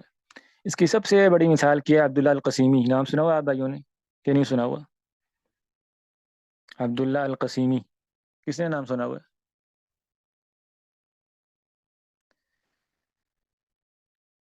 عمیر بھائی نے سنا ہوا ہے. تو عبداللہ القسیمی ایک بہت بڑا عالم تھا، حتیٰ کہ یہ ایسا بندہ تھا کہ دین کا دفاع کیا کرتا تھا. لوگ کہتے تھے اس دور کا ابن تیمیہ. حرم میں مکہ میں اس کے تعریفوں پر جمعے پڑھائے جاتے تھے. بہت بڑا عالم تھا نجد کا، عبداللہ القسیمی کے نام سے. اور اس نے یعنی اسلام کے دفاع پر کتابیں لکھی، اور لوگ کہتے تھے کہ اس نے امت کی طرف سے قرضہ اتار دیا، یہ کتاب یعنی کتابیں لکھی، ایسا شاندار دفاع تھا۔ لیکن اتنی تعریف، اتنی پلیرائی اور یہ سب چیزیں اس بندے کو ہضم نہیں ہو سکی۔ کیبر میں آ کے، تکبر میں آ کے اس پر ایک وقت ایسا ہے کہ وہ اللہ کے دین سے پھر گیا، حتیٰ کہ اس نے کتاب لکھی ہادہ ہی الاغلال، کہ یہ مذہب زنجیریں ہیں، ان کو تار پھینکنا چاہیے۔ اور اس نے نا جو پہلے کتاب لکھی تھی نا حالت ایمان میں، اس نے اس کتاب میں ایک جملہ لکھا تھا، اس نے کہا تھا مجھے یہ بات سمجھ نہیں آتی کہ جو بندہ اللہ کی معرفت کی حلاوت چکھ لیتا ہے تو وہ ملحد کیسے ہو جاتا ہے۔ لا الہ الا اللہ۔ دیکھیں ایک شخص نے، اس کے قلم سے جملہ نکلا ہوا ہے کیا، کہ مجھے یہ بات سمجھ نہیں آتی کہ کوئی بندہ ملحد کیسے ہو جاتا ہے ایمان کی حلاوت پانے کے بعد۔ اللہ نے اس میں نشانی دکھائی ہمیں کہ وہی بندہ بعد میں ملحد ہو گیا۔ کس وجہ سے؟ تکبر کی وجہ سے۔ علماء اس کے رفقا بیان کرتے ہیں، کہتے ہیں یہ ایسا بندہ تھا کسی کو خاطر میں نہیں لاتا تھا، ائمہ کو، محدثین کو، صحابہ کو، پھر نبی کو، اور پھر تان کان ٹوٹتی ہے الہ پر۔ اور بعض لوگوں نے یہ بھی ذکر کیا کہ ایک عورت کا چکر تھا، کسی خاتون نے اس کے پیچھے لگ کے اس نے اپنا مذہب بدلا، یہ بھی بات ہو سکتی ہے، واللہ عالم۔ وہی بات ہے، شہوات نفس والی بات بھی تھی۔ تو بہرحال بھائیو، یہ چار جو ہے نا یہ بڑے اسباب ہوتے ہیں الحاد میں داخل ہونے کے۔ یعنی جو مسلمان، ایک تو ہے نا جو کافروں کی ہم بات نہیں کرتے، ہم اپنی بات کر رہے ہیں کہ ہمارے مذہبی گھرانوں میں، ہمارے گھروں سے جو لوگ الحاد کی طرف داخل جاتے ہیں وہ کیوں جاتے ہیں؟ یہ چار بڑی وجوہات ہوتی ہیں۔ پہلی، مروبیت، ہزیمت نفس، اپنے آپ کو شکست خوردہ سمجھنا، اور الحاد کو اپنی معاشی مسائل کا، دیگر مسائل کا حل سمجھنا۔ دوسری بات، رد عمل، بہت سارے نامناسب جو ان کے ساتھ معاملات پیش آئے اس کے رد عمل کے طور پہ۔ تیسری بات کیا ہوتی ہے؟ شہوات کے پیچھے۔ اور چوتھی بات، تکبر کی وجہ سے۔ یہ بات سمجھنا کیوں اہم ہے؟ کیونکہ اکثر جو ملحدین جو مسلمانوں میں سے ہوئے ہیں نا، اگر ان کے ان مسائل کو ایڈریس کر دیا جائے وہ واپس دین کی طرف آ جاتے ہیں۔ آپ کے آگے پیچھے کوئی ایسا کیس ہے نا، آپ اس کو اسٹڈی کریں، اس سے اس کا سبب پوچھیں کہ کہاں سے اس طرف نکلا۔ بسا اوقات محبت کے صرف دو بول دینے سے بندے کا الحاد گر جاتا ہے، واللہ العظیم۔ آپ اس کو تجربے کی بات کہہ لیں یا مشاہدے کی بات کہہ لیں، اکثر اوقات عام نوجوانوں میں جو یونیورسٹی، اسکول، کالج کے نوجوان ہیں، اگر کوئی بندہ، کوئی دیندار آدمی ان کو محبت دینا شروع کر دے، ان کو وقت دینا شروع کر دے، آپ اس کے ساتھ بیٹھیں، اس کو ڈرائیں بگائیں ماریں نہیں، اس کے ذہن سے بات ختم ہو کہ مولوی لوگ متشدد ہوتے ہیں، یہ ایسے ہیں ویسے ہیں، اس کو آپ اگر وقت دیں گے، 2 دن 4 دن اس کے ساتھ اس کو بیٹھیں، چائے شائے پلائیں، اس کی بات سنیں، اللہ کی قسم آدھا الحاد بندے کا مر جاتا ہے وہیں پر، نوجوانوں میں بطور خاص۔ پھر وہ اپنا مسئلہ اگر آپ کے سامنے رکھتا ہے، کوئی ان میں سے کوئی مسئلہ ہو سکتا ہے، اس کا بچپن میں اس پر ظلم کیا گیا، جنسی طور پہ، اخلاقی طور پہ، گھر میں حالات اچھے نہیں تھے، والدین لڑتے تھے، بہت سارے مسائل ہوتے ہیں گھر کے حالات کی وجہ سے، کوئی اور سبب ہے، آپ اس کو اچھی بات کریں گے، قرآن کے مطابق، حدیث کے مطابق اچھے بولیں گے، وہ دیکھنا وہ بندہ دین کی طرف راغب ہو جائے گا واپس۔ تو اس لیے عام طور پہ مسلمانوں کے بچوں کو الحاد سے نکالنے کے لیے کوئی بہت زیادہ محنت، عقلی، علمی دلائل نہیں چاہیے ہوتے، ان کو ہمدردی چاہیے ہوتی ہے، ان کو الموعظۃ الحسنہ، ادعو الی سبیل ربک بالحکمۃ والموعظۃ الحسنہ، پیاری بات چاہیے ہوتی ہے، ان کو وقت چاہیے ہوتا ہے آپ کا۔ ٹھیک ہے، تو یہ چوتھی بات ہو گئی، پانچویں بات ہوگی، سوری، چھٹی اور آخری بات کر کے ہم اپنی بات ختم کرتے ہیں۔ بھائیو، بات والا کیا ہے کہ الحاد کا جو فتنہ ہے اس سے بچنا کیسے، اس کی وقایا کہتے ہیں بچنے کو، اس کا علاج کیا ہے؟ ہمارے یہاں نا بہت سارے ایسے لوگ ہیں جو الحاد کا علاج آپ کو بتا، جیسے میں نے شروع میں اشارہ کیا تھا نا، وہ الحاد کا علاج کرنا چاہتے ہیں عقلی مشگافیوں کے ذریعے، عقلی فلسفوں کے ذریعے۔ وہ آپ کہیں گے یہ سن لو، وہ سن لو، وہ پڑھ لو، یہ کر لو، وہ کر لو، ساری باتیں فضول ہیں، سب باتیں بیکار ہیں۔ الحاد کا علاج کس بات میں ہے؟ یہ چند باتیں، یہ تقریباً آپ کہہ لیں، گن لیں 5 باتیں، اور ان 5 باتوں کو اپنے سامنے رکھ لیں، اللہ کی توفیق کے ساتھ آپ اس سے بچے رہیں گے۔ ایک تو بات ہم نے شروع میں کر دی کہ وہ وسوسے والی، کہ چونکہ شیطانی وسوسہ ہے تو اس کا علاج وہی ہے جو شیطان کا علاج ہے۔ لیکن یعنی بعض اوقات جب الحاد کسی بندے کے ذہن میں راسخ ہو گیا، مستقر ہو گیا، یا وہ اس طرف چل پڑے، یا نہیں بھی پڑھا، لیکن ہم لوگ بحیثیت مسلمان ہر وقت ہم خطرے میں ہیں نا، جب تک موت نہیں آتی، تو ہم نے اپنے آپ کو کیسے بچانا ہے الحاد سے؟ تو 5 باتیں۔ پہلی بات کیا ہے؟ قرآن مجید۔ اب آپ کہیں گے یہ کیسے علاج ہے؟ اللہ کی قسم قرآن مجید الحاد کا سب سے بڑا علاج۔ اللہ تعالیٰ نے قرآن مجید میں کہا ہے، کیا کہا ہے؟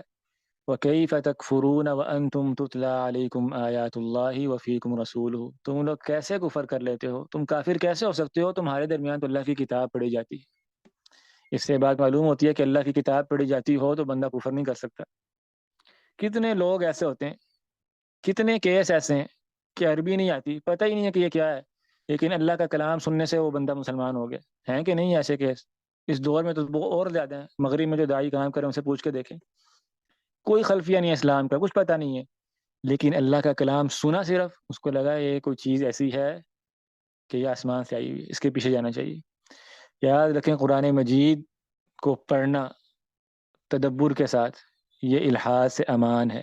قرآن مجید بھی حدیث بھی دونوں وحی ہیں، اور حدیث میں بطور خاص ریاض الصالحین ایک ایسی کتاب ہے جو اللہ کی توفیق سے آپ کو اپنے اسلام پر اس قدر راسخ کر دے گی، آپ کو لگے گا کہ اتنا پیارا دین ہے۔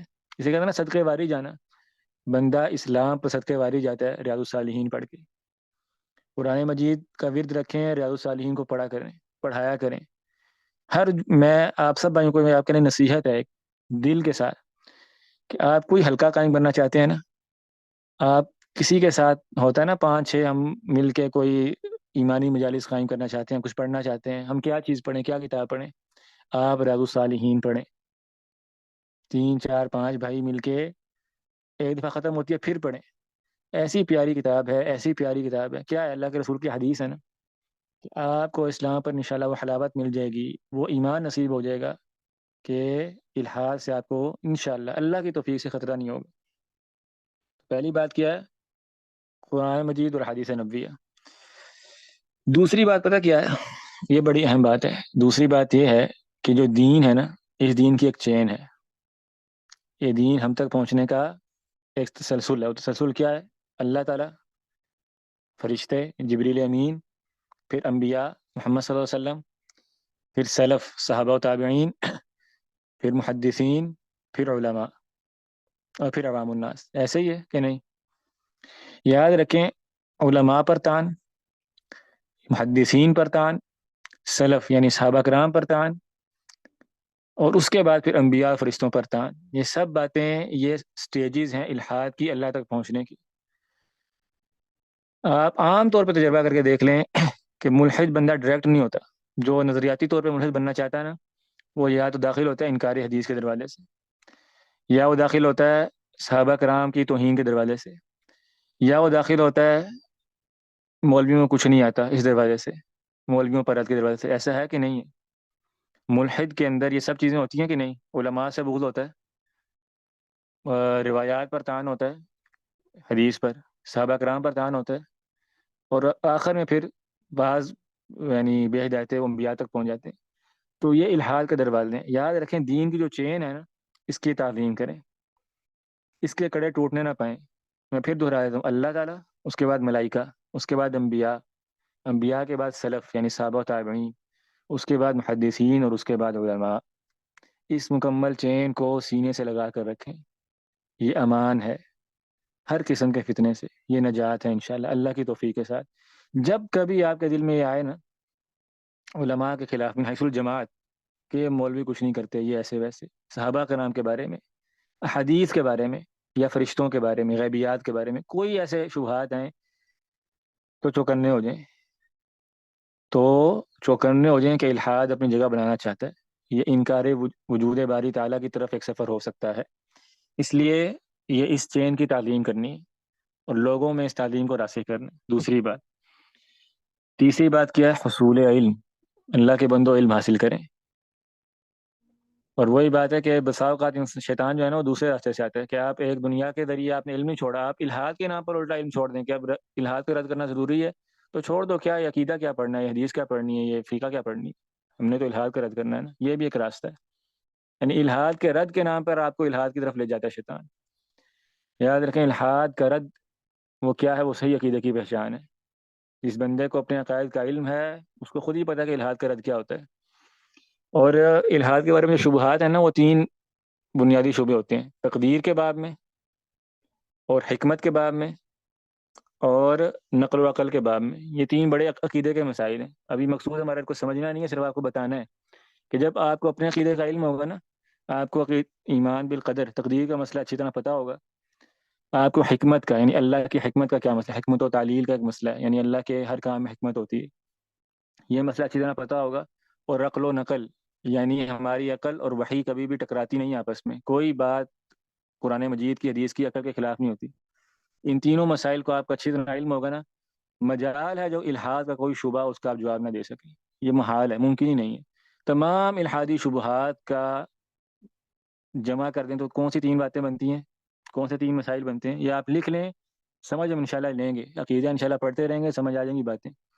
یا تقدیر کے مسئلے میں شبہ ہوتا ہے، یا حکمت کے، اللہ کی حکمت کے مسئلے میں شبہ ہوتا ہے، یا عقل و نقل کے مسئلے میں شبہ ہوتا ہے۔ معلوم کیا ہوا ہے، یعنی بات میں کرنا کیا چاہ رہا ہوں کہ جس بندے کو عقیدے کا علم ہوتا ہے، اس نے علم حاصل کیا ہوتا ہے قرآن مجید کا، حدیث کا، عقیدے کا، تو اس کو الحاد سے، اللہ کی توفیق سے خطرہ نہیں ہوتا۔ تو علم حاصل کریں، علم کا راستہ چھوڑیں نہیں، یہ امان ہے انشاءاللہ۔ چوتھی بات کیا ہے؟ چوتھی بات یہ ہے کہ الحاد ایک بیماری ہے، اور بیماری کو سینے سے مت لگائیں، اللہ سے ڈر جائیں۔ الحاد کے مناظرے سننا، رد الحاد پر ڈیبیٹ سننا، ملحدین کی کتابیں پڑھنا کہ ہم دیکھیں تو صحیح اس میں ہے کیا، یہ فتنہ ہے۔ اللہ کے رسول صلی اللہ علیہ وسلم نے فرمایا من یشرف لہا تستشرفہ، جو فتنے میں جھانکتا ہے فتنہ اسے اچک لیتا ہے۔ یہ جو ہم بھاگ بھاگ کے جاتے ہیں نا فتنوں میں، واللہ یہ بہت بیماری ہماری یونیورسٹی کے طلبہ میں بطور خاص، وہ کیونکہ انگلش آتی ہوتی ہے ان کو، تو وہ سمجھتے ہیں کہ اب یہ جو ڈیبیٹس ہیں نا ان کو سننا بہت ضروری ہوگا، یہ بہت خیر کا کام ہے۔ اللہ کے بندو، یہ خیر کا کام نہیں ہے۔ آپ مناظرات کے ذریعے اپنا ایمان راسخ نہیں کر سکتے کبھی بھی، ایمان راسخ ہوتا ہے قرآن و حدیث کے ذریعے، اپنا عقیدہ سیکھنے کے ذریعے، ٹھیک ہے؟ تو یہ اس کو بھول جائیں، اس بات کو کہ ہم نے ڈیبیٹ سن کے، مناظرات سن کے ہم نے دین سمجھنا، نہیں، وہ ایک ضرورت ہے، وہ وقت ضرورت مناظرہ کیا جاتا ہے، وہ کوئی بہت، یعنی آپ کہہ لیں آئیڈیل طریقہ نہیں ہے۔ تو شبہات کے پیچھے نہ لگا کریں اپنے آپ کو، جیسے میں کل بتایا تھا شیشے کی طرح بنائیں، اسفنج کی طرح نہ بنائیں۔ اور یعنی ایسی بات نہیں ہے کہ یہ اپنی طرف سے بات، میں نے آپ کو حدیث سنا دی کہ اللہ کے رسول صلی اللہ علیہ وسلم نے ہمیں تعلیم دی ہے، میں یشرف لہا تستشرفہ، جو فتنے میں جھانکے گا فتنہ اسے اچک لے گا، کیونکہ آپ کو نہیں پتا کہ آپ کا دل وہ کس شبے میں اٹک جائے، تقدیر کے کسی مسئلے میں، کسی اور مسئلے میں۔ آپ روزانہ کی بنیاد پہ 10 شبے سن رہے ہیں، ہو سکتا ہے 9 کا آپ جواب دیں، ایک میں اٹک جائیں گے نا، تو کیا ایک شبہ آپ کو دین سے نکالنے کے لیے کافی نہیں؟ اس لیے ایمان آپ کا رأس المال ہے، ایمان کی حفاظت کریں اور شبہات کے پیچھے نہ لگیں۔ پانچویں اور آخری بات کیا ہے؟ دعا۔ دعا سب سے بڑا ہتھیار ہے مومن کا۔ انسان کے جب تک اس کے جسم میں جان ہے نا، وہ فتنے سے خالی نہیں ہے۔ عبداللہ القسیمی کی مثال میں نے آپ کو دے دی کہ بندہ علم میں بڑا پختہ ہو جائے، بہت کچھ بن جائے نا، اس کو نہیں پتا کہ اس نے کب اس انتہائی بیوقوفانہ نظریے کے ہاتھوں جو ہے نا وہ قربان ہو جانا۔ یعنی ہم نے پڑھا نا، الحاد اتنا بیوقوفوں والی بات ہے، الحاد کوئی مسئلہ نہیں سرے سے، اور الحاد جو ہے یہ یعنی ایک بڑی کمتر درجے کی چیز ہے، لیکن دوسری طرف ہم دیکھتے ہیں جبال، بڑے بڑے پہاڑ اس کے سامنے گر رہے ہیں۔ پھر مسئلہ کہاں پر ہے؟ مسئلہ ہے دعا میں، ثبات میں، استقامت میں، کہ ہم نے اللہ سے استقامت ہی نہیں مانگی، ہم نے اللہ سے کہا نہیں تھا یا مقلب القلوب ثبت قلبی علی دینک۔ اللہ تعالیٰ اپنی نشانیاں دکھاتا ہے نا، اللہ تعالیٰ بھی چاہتے ہیں کہ یہ جو بندہ ہے یہ میرے ساتھ اٹکا رہے، یہ میرا فقیر بن کے رہے، میرے در کا بھکاری بن کے رہے۔ اللہ کو یہ بات پسند ہے، جو بندہ اللہ کے سامنے کرتا ہے، اللہ سے بے نیاز ہوتا ہے، تو اللہ پھر اپنی نشانیاں دکھاتا ہے کہ اللہ تعالیٰ اس کو ان بودے بودے عقائد کے ذریعے مار کے دکھاتا ہے۔ وہ بندہ ملحد ہو رہا ہے، وہ بندہ منکر حدیث بن رہا ہے، وہ یہ سب عقیدے کیا ہیں؟ یہ بے وقوفانہ عقیدے ہیں، عقلی عقیدے نہیں ہیں۔ یہ اللہ کی نشانیاں ہیں ہمارے اندر کہ آپ اللہ سے بے نیاز ہوئے، اللہ کے در پہ جھکنا چھوڑا، دعا کرنا چھوڑی، تو اللہ نے آپ کو اپنے نفس کے حوالے کر دیا۔ اس لیے دعا بہت زیادہ کیا کریں، صبح شام کے اذکار کیا کریں، یا حی یا قیوم برحمتک استغیث اصلح لی شأنی کلہ، یہ جو لفظ ہے نا اس کے آگے، ولا تکلنی الی نفسی طرفۃ عین، یا اللہ میرے نفس کے حوالے مجھے نہ کرنا، بہت عظیم دعا ہے، بہت عظیم دعا ہے۔ تو یہ کثرت کے ساتھ کریں۔ تو خیر یہ سب چیزیں انشاءاللہ اللہ سے آپ کو الحاد سے آپ کو امان میں رکھیں گی انشاءاللہ۔ چلے میرا خیال میں یہ باتیں الحاد کے مسئلے کو جو مبادیات ہیں، مقدمات ہم نے مجھے امید ہے اچھی طرح سمجھ لی ہیں اللہ کی توفیق کے ساتھ۔ اب کسی بھائی کا اگر کوئی سوال ہے تو وہ کر سکتے ہیں۔